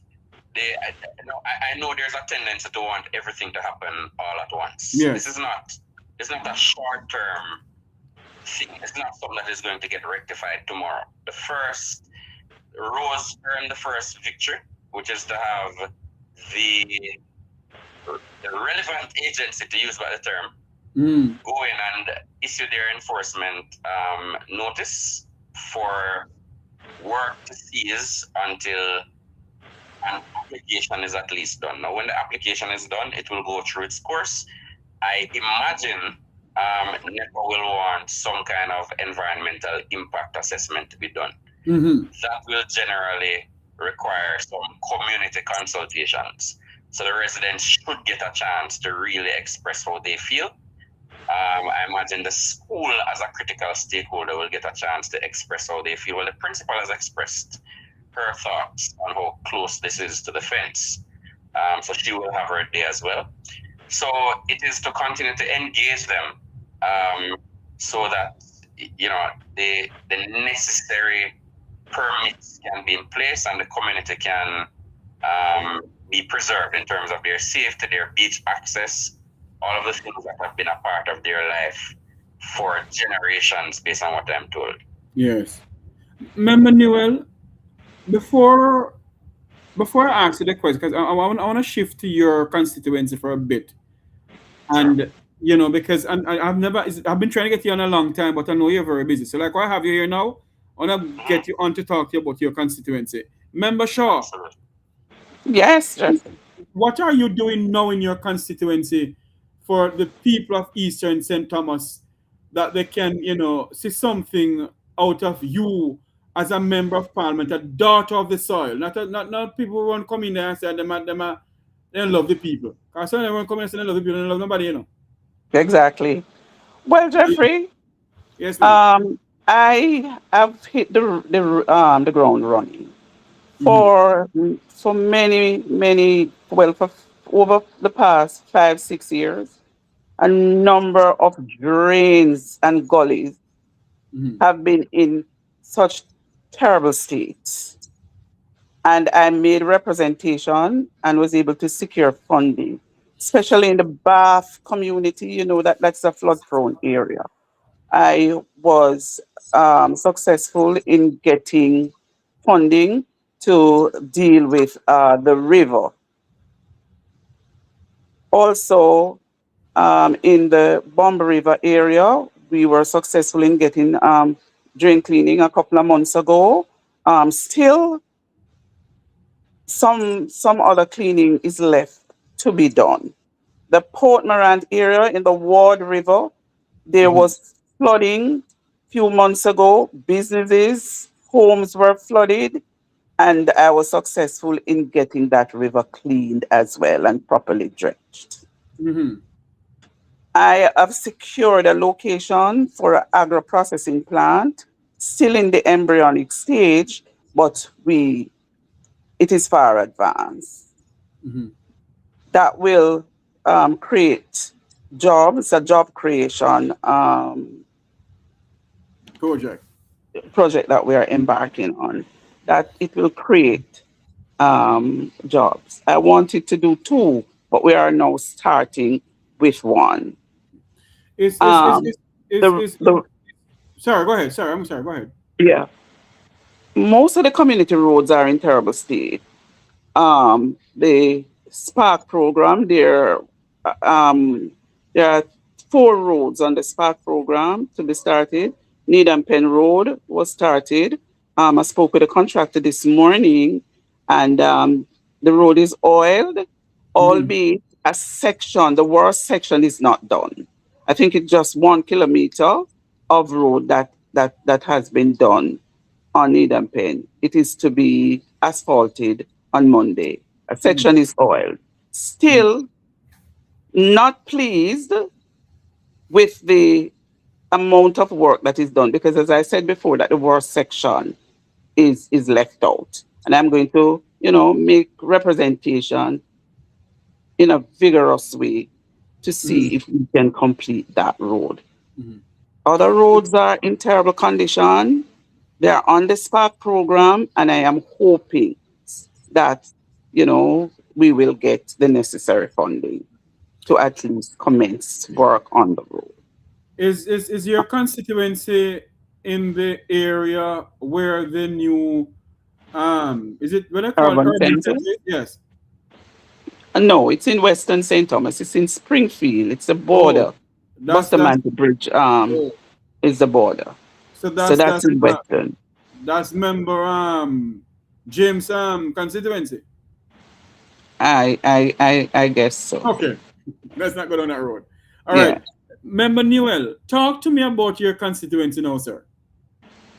All right, so let me start with some of the small things that are going on immediately, and then some of the things that might be more medium to long term. Right, and but what constituency are you from, please? Let the people know that, please. St. Mary Central, Yes, go ahead. the bastion. Indeed. But, all right, so we're doing a number of roads in and across the constituency, both through Spark and through a number of other agencies. So I was able to get a commitment for a road in Robbins Bay. The first phase of it has been completed, and I'm looking forward to the rest being completed in short order.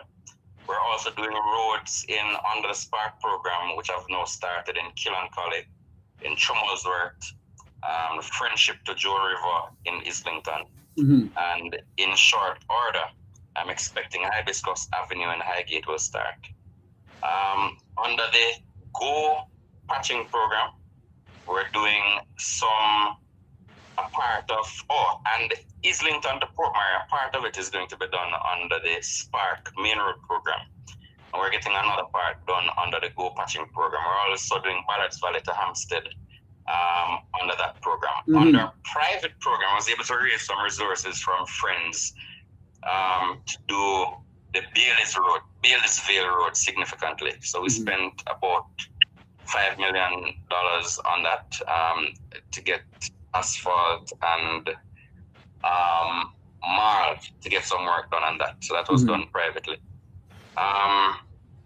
In addition, through another source, we're getting some work done on the Bakerswood Road in Islington and the Esher Road, the road from Highgate to going through Esher.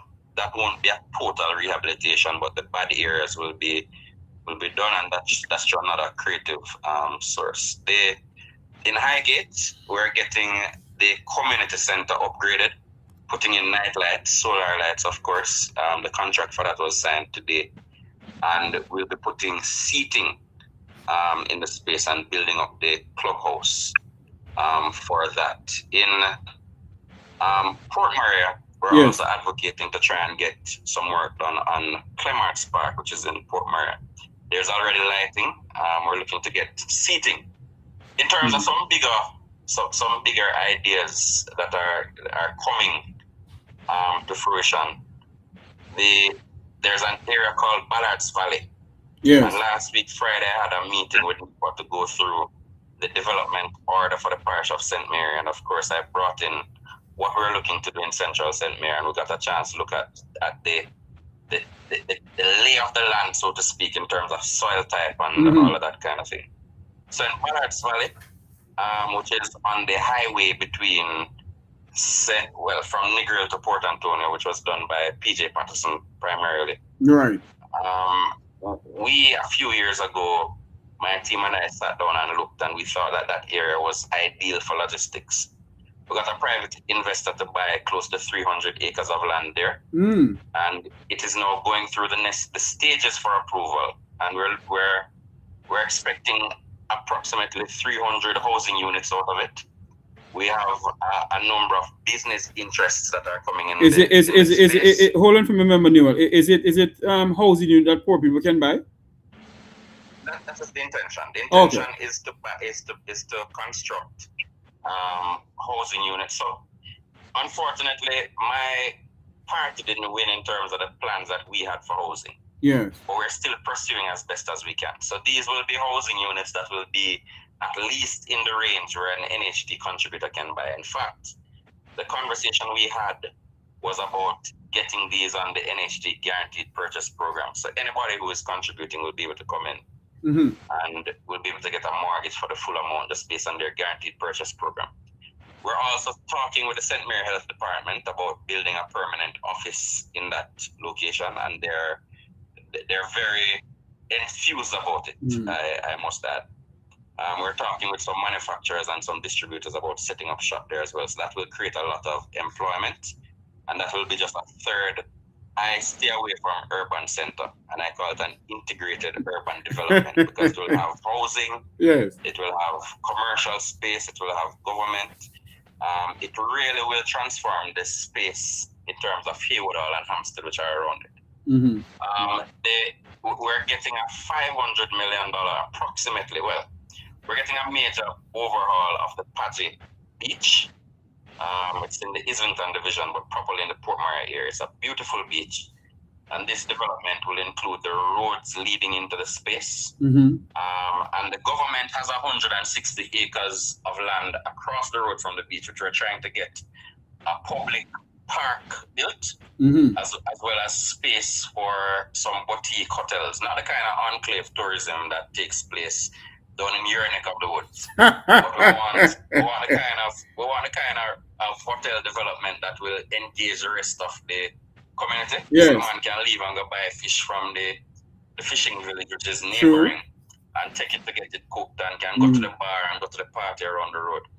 And I've already seen the designs for it, the advertisement, the request for, well, the bid closed in July. And the agency has, expressed just their appreciation for the cooperation of all the stakeholders in the parish to have a say where that is concerned. So we're working on that. And in Robbins Bay, we're working with a developer who has about 1,300 acres of land in that space. And they've been bringing in a number of people to look at the kind of development they can do. Now, Robbins Bay is one of those areas that I've always felt, if you take care of the infrastructure, then the people will take care of the economic aspect of it, because there are lots of people who build and have an extra room or two that they use for Airbnb, and there's strawberry fields and a couple other spaces in Robbins Bay that people love. So we're working on that.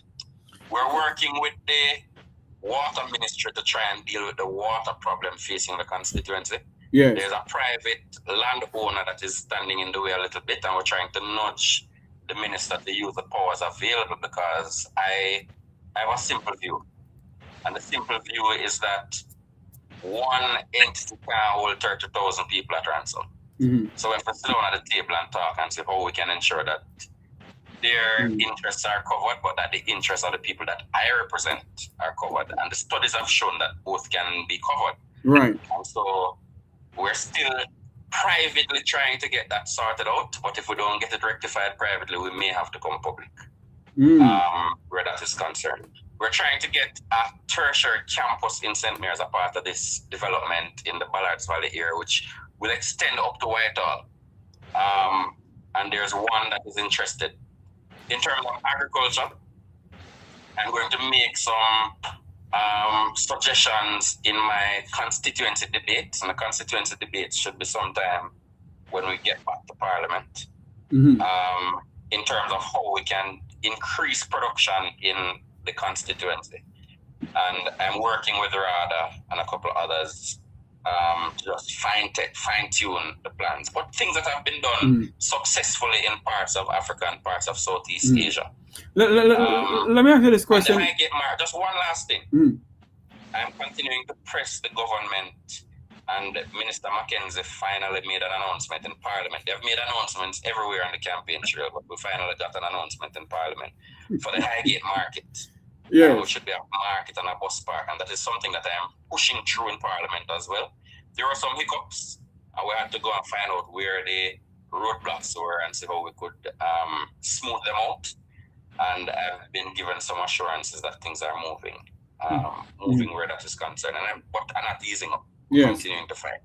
My party is not in power, but my position and my commitment to my constituents is that we are still going to push the agenda that I ran on and get as many wins as we can. And where we don't get wins, we will use all the avenues at our disposal to get the word out. I don't hear you speak about education or health though. Do you have a hospital? I spoke about both actually. Oh, you did? I did mention that where I never went into detail. Okay. I mentioned for education that we're looking to get a tertiary campus. Yes, you did. Yes. In the constituency. I've done a tour of most of our primary schools, and some of the needs I've already transmitted to the Minister of Education. We're going to continue that tour. The sectoral debate kind of slowed it down, but we're continuing that tour. In terms of health, I thank you for mentioning that. I am waiting on the National Health Fund to come through to conclude discussions re what will be an upgrade of the Robbins Bay Health Center. Thanks to Dr. Guy, the Islington Health Center was upgraded under his watch. I had the opportunity, the privilege of opening it. And the Highgate Health Center is in relatively good shape. They have done a lot of work there as well. The Hampstead Health Center is in terrible shape. In fact, it had to be closed. But I've been explaining to the community, and I'll take this opportunity to again explain. The property is owned by a family. And whatever issues they had in the family, the Northeast Regional Health Authority was renting the place month by month. And I couldn't support as MP, I couldn't advocate for them to spend funds to upgrade a facility that they only have a month-to-month rental for. And so we're trying to find a more convenient location to hopefully build an even better health facility for the people of Amsterdam. Yes. So I'm advocating for that as well. Yes. So you don't have a hospital in your area? We have the Port Mara Hospital. I also visited the Port Mara Hospital to look at the needs they have. They have beds in there? So private. Huh? They have any beds in there? Yeah, man. So let's look. The administrators of the hospital are You're fortunate, Omar. You're fortunate because we have bed issues at the Princess Margaret Hospital. Yes. I have written to the administrators to get a meeting, and still I can't get a response. I understand that it was discussed at the board meeting last week. Hold on for me, member, Sean. I'll come back to you, but let Newell finish his hospital tour. Tell me if you have beds and bathrooms and all those things in there. Very fortunate. There are some needs, as I mentioned. Yes. And I'm in touch with some private, some people who have interests, let's put it that way, in both the success of the constituency and in my personal success, and trying to see how they can attend to those needs. But we don't have the frequent stories of, people not being able to get a space and staying on a chair and whatnot. But let me tell you, Jeffrey. And I have to be clear. I will press Minister Tufton and State Minister rightfully for the things that are needed for the hospital on behalf of the administrators. But I was thoroughly impressed with the administrators, and I will defend my administrators at Fort Mara Hospital anywhere I go. And I've told them, any issue you have or need you have, my job as your representative is to go and fight for it and advocate for it. Now, bear in mind, it is a little different in St. Mary. A lot of the relationships I have, I inherited. They're not brand new relationships. They're relationships that I inherited from the stalwart who was member of parliament before me, and because of his private avocation as a medical doctor. That's Member Murray's guy. Particularly close, yes. He had a particularly close relationship with the administrators, and I think just his introduction to them would have caused, I have full cooperation from them. I don't find them to be political activists. They have not moved against in any way, and they tend to be receptive. So I want to point that out. The major issue we have at the hospital, though, is where hiring is concerned. A lot of people there, and I'm not talking about at the top level, but there are a lot of people there who believe that the hiring is very political, and it is controlled from certain quarters. But more on that. Yes. Do you have a working ambulance there, member Newell?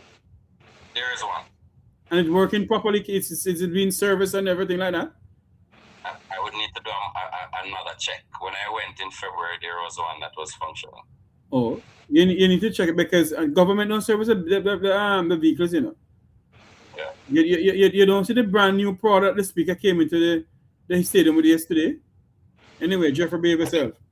I didn't go to the stadium. I got a call that they had run out of spaces for parliamentarians in the VIP parking. And as I said to Rose, under normal circumstance, I'd park anywhere, but every parliamentarian will tell you, our vehicles, we kind of work from them. So there are so many things that sit in a member of parliament's vehicle. So to go in an area that isn't as secure, you're pretty much, I was more lucky. Rose said she got two bleacher tickets. It is very unfortunate how these things tend to be politicized. I did the maths, Jeffrey. I got 2 tickets. Rose got 2 tickets. The stadium can hold about 32,000 people. One MP from the other side told me he got 100 tickets, and if I had mentioned earlier, he would have given me a few. 100 tickets to do what? If every member of parliament received 100 tickets for the Grand Gala, that would be 6,300 tickets. The government would still have 25,000 tickets that they could distribute to loyalists or whoever they chose to distribute to.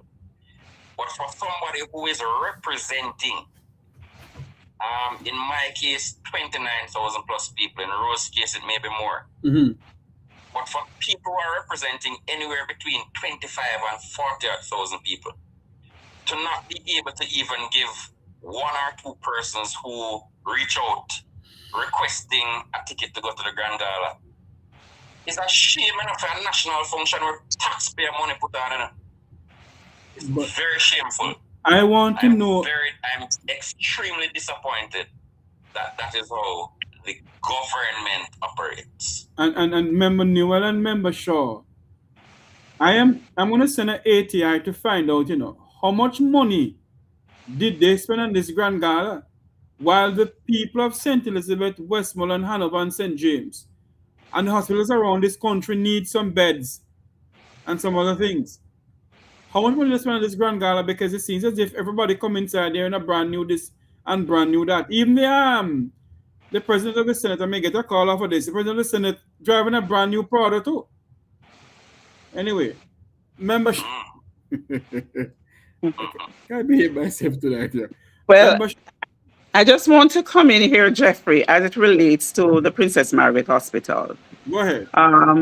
In March of this year, at the Standing Finance Committee meeting, I brought up a matter of the ambulance because there was like one half ambulance there. Wasn't functioning so well. And it has always been a problem. So I had asked the minister then if he was aware of the situation there. Well, at that stage, he said he wasn't aware.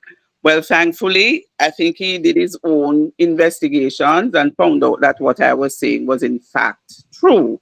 So an ambulance was sent there. So I understand now that there are two working ambulances. But there are situations with the beds.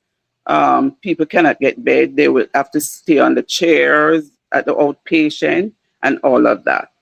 And I would also like to mention the same thing that MP Newell mentioned about the hiring of like aides and so on. It is being done on a political, in a political way.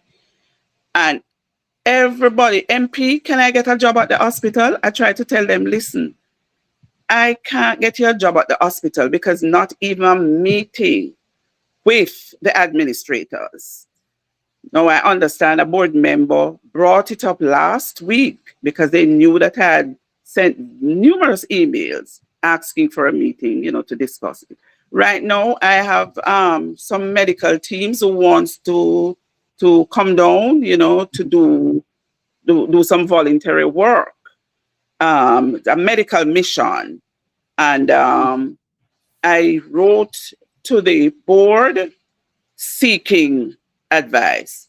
No, I understand that I'll have to go by way of the minister.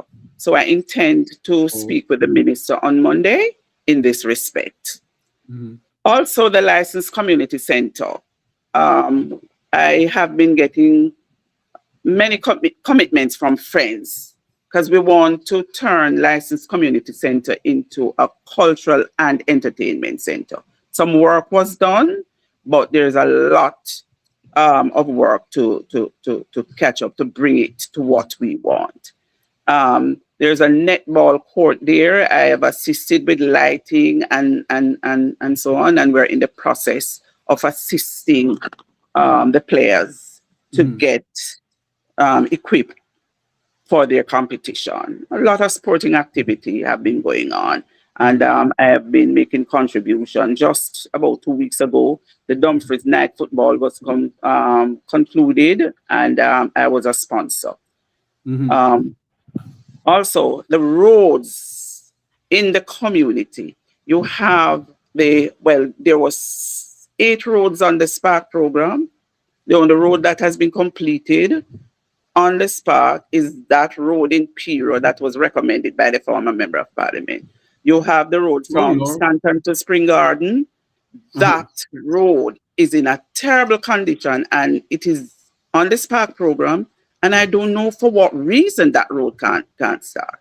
Right? Just today we completed the Mortmain to Wilmington road. Like bushing, cleaning drains, and so on. So the surface now is left to be done. I understand that the tender was out and it is being looked at, actively looked at. That road is in a terrible state from Morant Bay to Wilmington to Brooksland to Potosi. Also, the Hampton Court Community Center. Somebody had shown interest, to assist with the grounds and to assist with the center, for a homework center and, computer lab. So we are actively, I am working also with the counselor. Incidentally, that counselor is the lone JLP counselor. So we are working together in bringing that center to acceptable standard in the community. When you look at the water system, terrible. The water system is terrible. I spoke with the minister 2 weeks ago, and he concurred that the water situation was bad. So I'm waiting on him now to set a date so that we can have a meeting with his technical persons, to see how it can be solved. I want to say thanks to both of you. Member Newell? Yes, Jeffrey, I'm here. Yes. I want to say thanks to both of you, and thanks to you, Member Newell. You have a fan of you by the name of Wilfred Rattigan, who keep on saying to us that you are the only person apart from Isaac Buchanan who will stand up to the Speaker of the House and demand that you all must be heard. And I must lift my hat to you, sir. Now, when you go back to Parliament, make your voice be heard. You are the people's opposition. And your voice must be heard in the Parliament, sir. And I like how you're trying to emulate some of Rose's courage. And so thank you. It sounds like it is working. Yes. Because, Member Shaw is the new nanny of the Maroon, apart from our good friend there, Kay Osborne, who lead Advocate Network, who going around and champion the cause to stop the corruption in this country, Tell you, the fight continue. I mean, we have to stand up for the people. We have to stand up for what we believe in. And we have to be the guardian of our people. Right. Member Newell, speak to your Jamaican people in 2 minutes. So, what I want to assure, so the results of September 3rd, I know there are many of you listening who, after the election, as we tend to do, might be examining what more could you have done. Maybe if I did this in that seat, or if I had made this call, or if I had made this contribution, the results would have been different. And perhaps some of it is true. It's a good time for reflection. I want to tell you, though, that there's no debate in the House that I've seen where the opposition has lost. We have won every conversation in the House of Parliament. We need you all to, when the government comes with their frivolous attacks, such as in the instant case that we're discussing in Barking Lodge, where they're saying, oh, we're just being obstructionists and blocking. You need to also stand up. This environment, this country we have, for many of us is the only country that we have, and for some of us is the only country that we choose to have. Yes. And even some who are abroad, Jamaica is in our heart. If we don't protect it, if we don't fight to preserve it, if we don't stand up on matters that are important to the environment and to the future, to our children and to our families, nobody else not going to stand up for it. So we will continue to stand up in the Parliament on your behalf. And we need you to continue to stand up in the streets on our behalf. And in the streets includes online in this day and age. So I am on social media.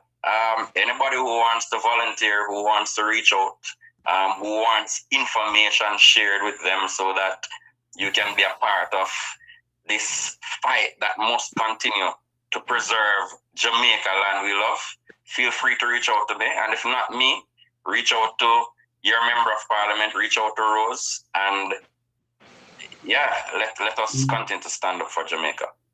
Here you go. Member of Parliament Rose Shaw from Eastern St. Thomas. Member of Parliament for... You here again, Member Newell? Central St. Mary. I muted for a little because I didn't want to disturb when I'm cheering on. Okay. You're the Member of Parliament for Eastern what? St. Mary? Central St. Mary. Oh, Central St. Mary.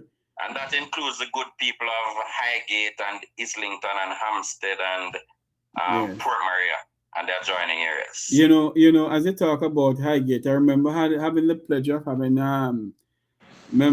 former member of parliament Maurice Guy in my program. Yes. It was something to do with health that happened. We were speaking about. I was talking to him about it, and I tell you something. I learned a lot from member Guy by watching him in the parliament, and he came on my program. And he doesn't know that, and I'm gonna say it publicly, that a lot of Jamaicans have the utmost respect for this man. Yes. The utmost respect. He is quiet. When he speaks to you, he speaks with respect. It doesn't matter where you're from. He reminds me of the late Roger Clark, you know. It doesn't matter what side you're on. Roger is there with you. And I see the same thing with former member of parliament, Maurice Guy. I want to say thanks to both of you for coming on. And remember, Maurice is a godfather for Region 2. Yes. And remember that the Make We Talk program is a program for the poor people of this country. I know what it's like not to have certain things. I know what it's like to go to my bed hungry. Not because I have a name as a Tavares. I know what poor people has gone through and still going through. And let's continue to fight the fight for this country. Because Jamaica is at a crossroad where the change that we seek in this country has to come from us as a people. Let us continue fighting the fight. Member of Parliament Rose Shaw, Member of Parliament Omar Newell, thank you both for coming on to the Make We Talk program, sir. And I also want to thank you for the opportunity to come on your program to, explain, because there's a lot of misconception out there that we are just trying to tear down. And it is not so. We are just trying to protect the rights of citizens, stand up for equal rights and justice, and to make sure that whatever development that is being done is done in an orderly way, and it is for the people. Indeed. Thank you very much. Thank you so much. Parliament, Rose Shaw, Member of Parliament, Owen Newell, thank you both for coming on. Thank you. Thank you very much. Thank you. Bye-bye. This is where there was a call coming into the program, so we can get back. That person was calling. I don't know who the person was. Maybe they wanted to speak to the members of parliament, but I only had one phone, so there's no way I could have gotten the person in. Let me call back the person and see something here. Okay. I can't get back the person, so I guess that's it. Member Shaw, thank you very much. You're very welcome, and God bless. God bless you too. I want to say thanks to all of us who came on the program. For those who were calling, you can call back 954-529-8030. That's 954-529-8030. The person was calling in from a Jamaican number. You can call back now if you can. I've been trying to call you, but they're not getting through to you. Anyway, you heard everything. Nothing was subjected, nothing was added. Everybody, both the members of parliament, spoke from their heart pertaining to what is going on in their constituency and what is going on in St. Thomas itself. It is now 10, it's now 12 minutes after 10 o'clock, 12 after 9 o'clock in Jamaica. This is where I'm going to say so long for tonight. Until you hear my voice again, may God bless you, and may God bless our island home, Jamaica land we love. And may we continue to fight for ourselves and for the poor people of our country, Jamaica. Good night, everybody. God bless you.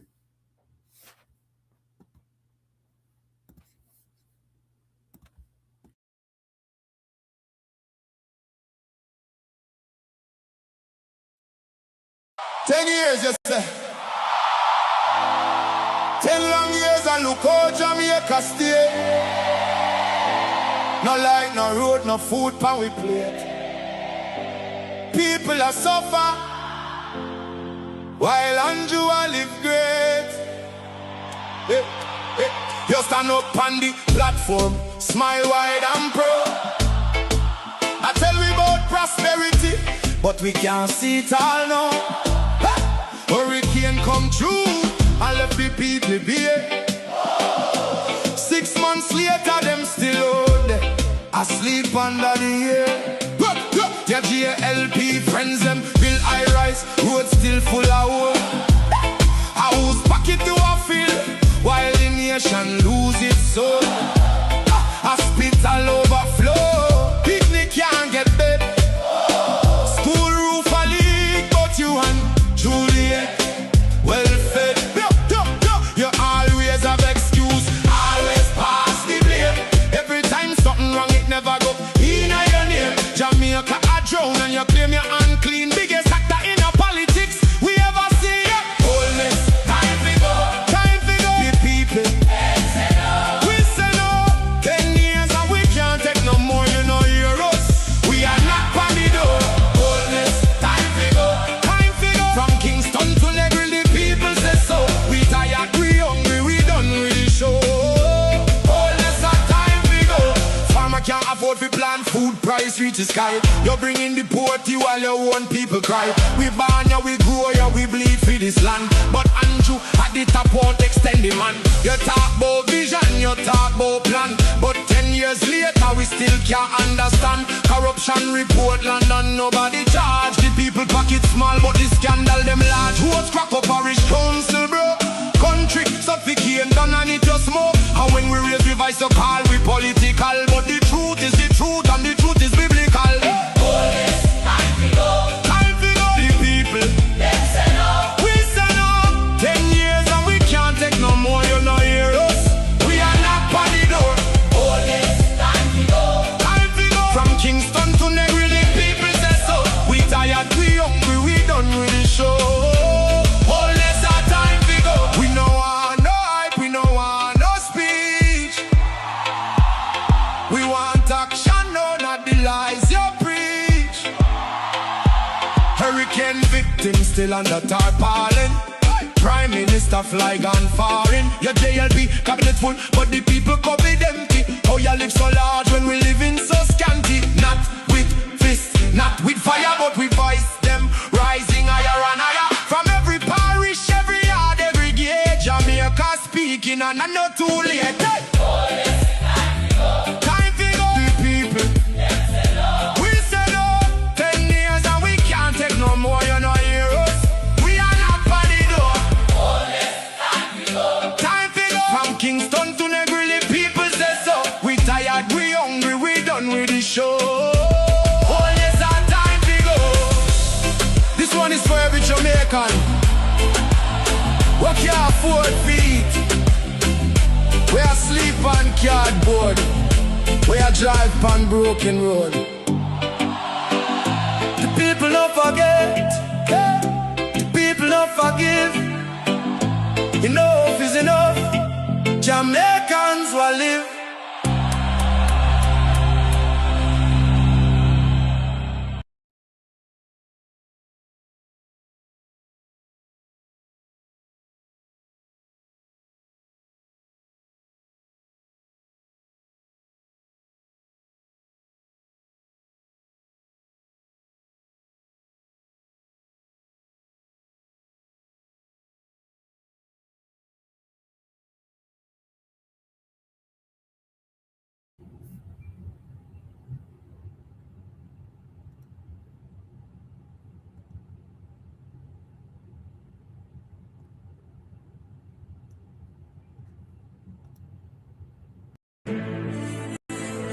This is Make We Talk breaking news.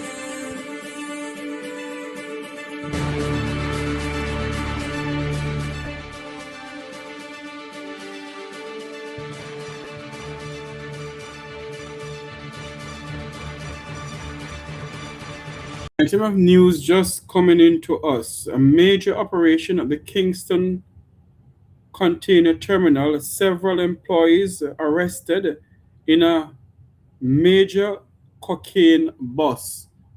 That's a large cocaine seizure at the Kingston terminal, the Kingston container terminal, where several employees arrested in connection with a large cocaine seizure. That's coming out of Jamaica.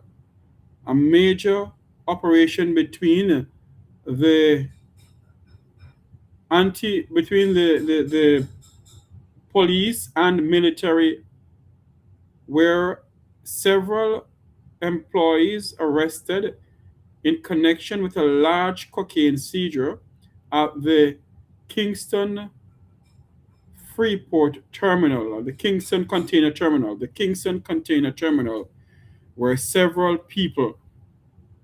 employees were arrested in connection with a large cocaine seizure. That's coming out of Jamaica tonight, based on what we're having here. Until you hear my voice again, good night, everybody. This is Make We Talk Breaking News.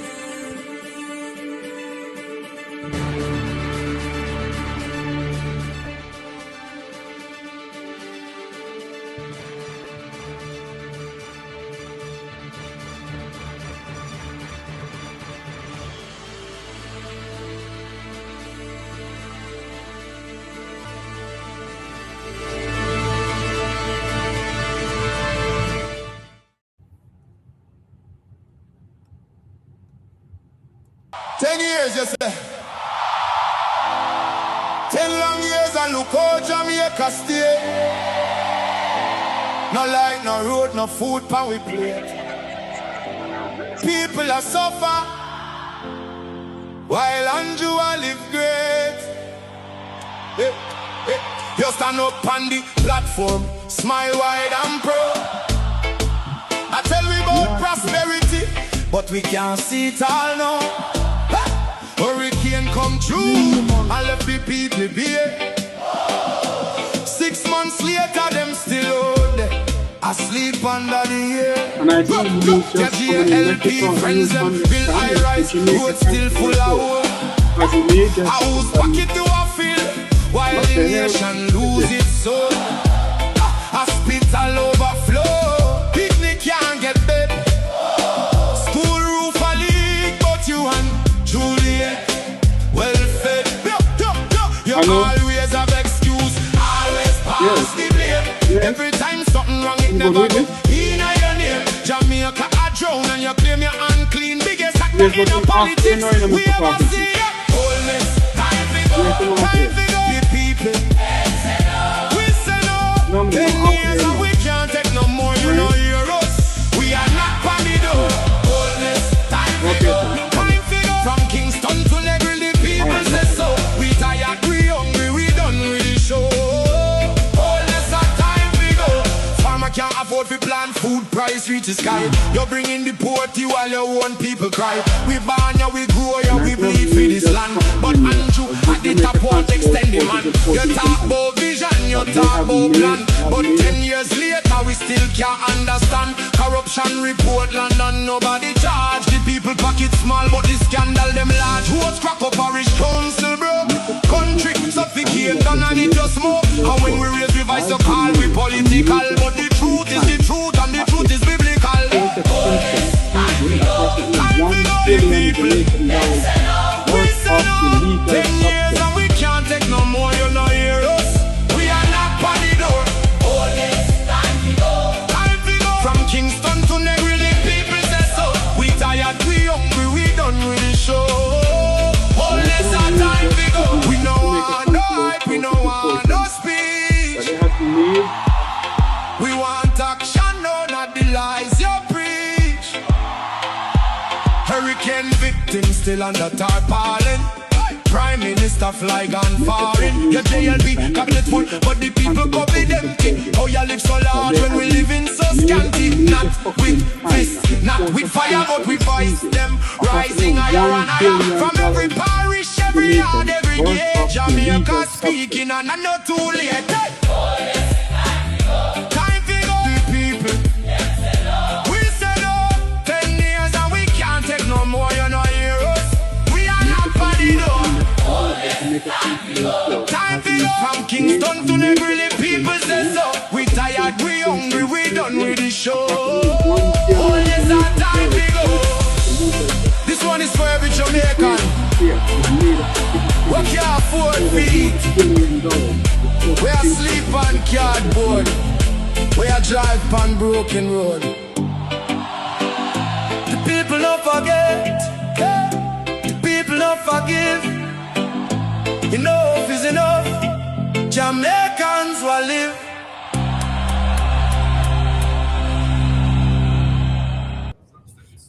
As the JCF has made a cocaine fine of over $1 billion at the Port of Kingston. This is the top breaking news.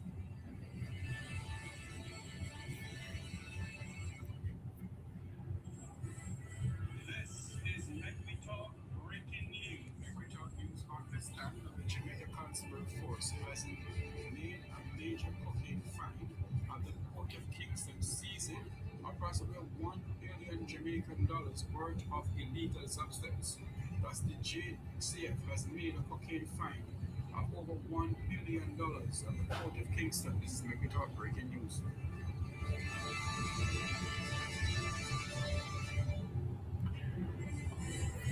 This is Make Me Talk breaking news. Make Me Talk news understand that the Jamaica Consular Force has made a major cocaine fine at the Port of Kingston, seizing approximately $1 billion Jamaican dollars worth of illegal substance.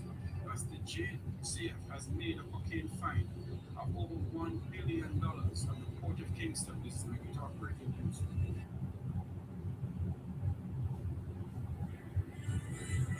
This is Make Me Talk breaking news. Make Me Talk news understand that the Jamaica Consular Force has made a major cocaine fine at the Port of Kingston, seizing a Black Popeyes employee in Louisiana was fired and could face a lawsuit after he farted on raw chicken and served it to customers. Here.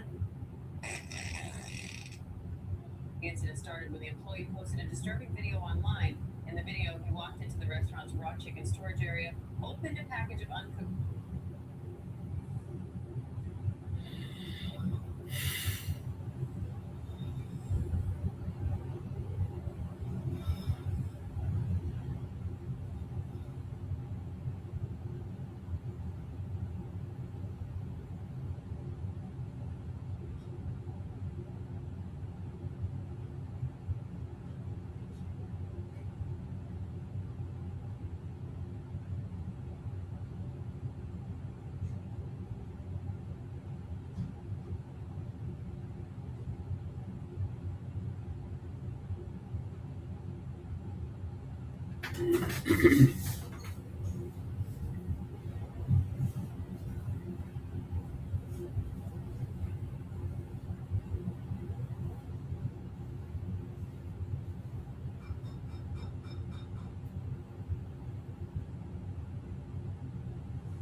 This is Make Me Talk breaking news. Make Me Talk.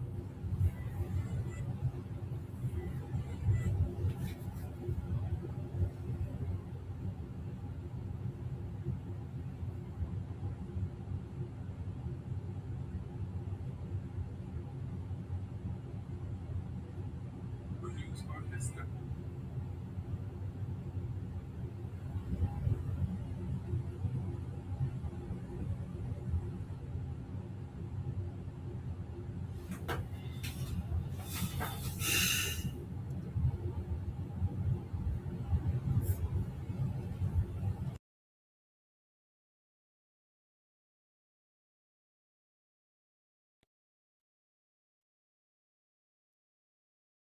10 years, you say.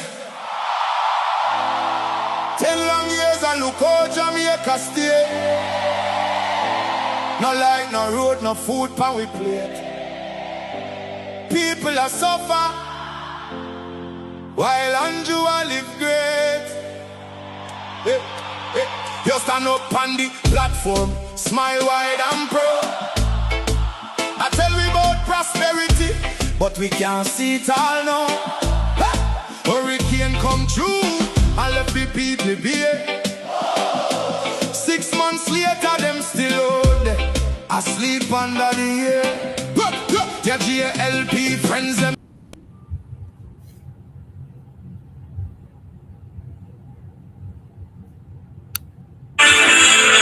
This is Make We Talk breaking news. Make We Talk news understand that.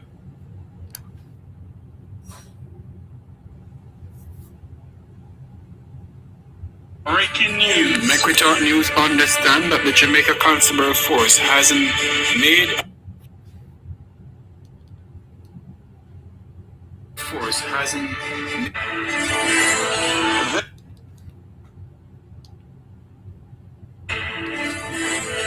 This is Make We Talk breaking news. Make We Talk news understand that the Jamaica Constable Force hasn't made a major cocaine find at the port of Kingston, seizing approximately $1 billion Jamaican dollars worth of illegal substance. Thus, the JCF has made a cocaine find of over $1 billion at the port of Kingston. This is Make We Talk breaking news.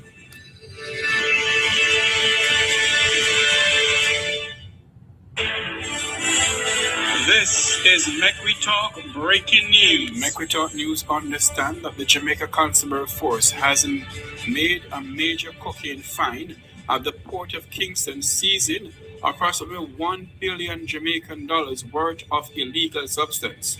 Thus, the JCF has made a cocaine find of over $1 billion at the port of Kingston. This is Make We Talk breaking news.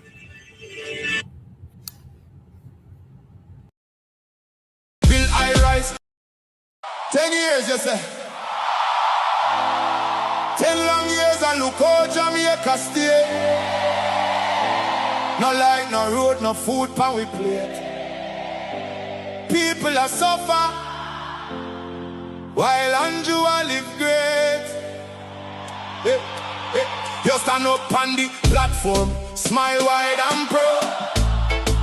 I tell we about prosperity, but we can't see it all now. Hurricane come through and left the people bare. 6 months later, them still out there, asleep under the air. Their GLP friends them build high rise, road still full of hope. A house pocket to a field, while the nation lose its soul. Hospital overflow, picnic can't get bed. School roof a leak, but you and Juliet well fed. You always have excuse, always pass the blame. Every time something wrong, it never go in your name. Jamaica a drown and you claim you're unclean. Biggest actor in a politics we ever see. Wholeness, time to go. Time to go. The people, we say no. 10 years and we can't take no more, you know, hear us. We are not on the door. Wholeness, time to go. Time to go. From Kingston to Negril, the people say so. We tired, we hungry, we done with the show. Wholeness, time to go. Farmer can't afford to plant food, price reach the sky. You're bringing the poverty while your own people cry. We born ya, we grow ya, we bleed for this land. But Andrew at the top won't extend the man. You talk about vision, you talk about plan, but 10 years later we still can't understand. Corruption report London, nobody charge. The people pocket small, but the scandal them large. Who's crack up parish council, bro? Country suffocate, done and it just smoke. And when we raise revise so call we political, but the truth is the truth and the truth is biblical. Wholeness, time to go. Time to go. The people, Them say no. we say no. 10 years and we can't take no more, you know hear us. We are not on the door. Wholeness, time to go. Time to go. From Kingston to Negril, the people say so. We tired, we hungry, we done with the show. Wholeness, our time to go. We know our no hype,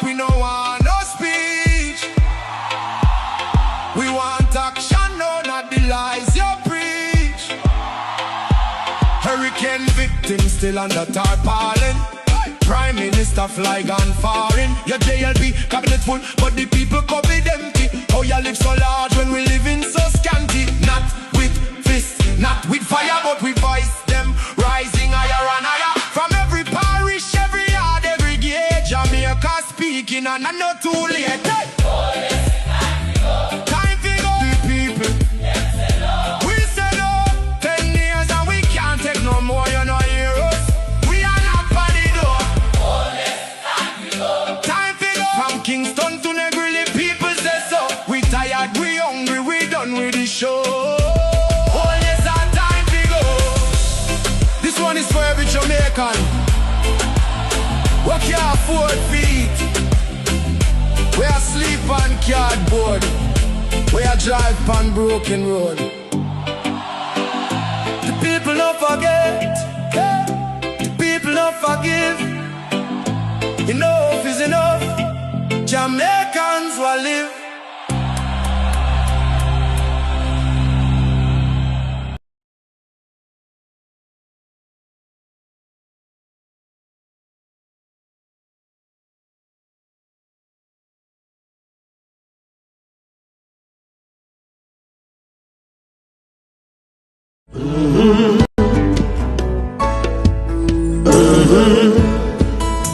When the game gets rough and this life just seems so tough, make we talk, my people, make we talk. When this town becomes an ugly place, don't let it erase the smile from your face. Make we talk, people, make we talk. Conversation is the key, a guiding light for you and me. Spark a talk and you will see. Conflict solver A to Z. World leaders master the art of self-defense just by talk. So people, make we talk. Hey, we're living in a world that on ourselves we must depend. Make we talk.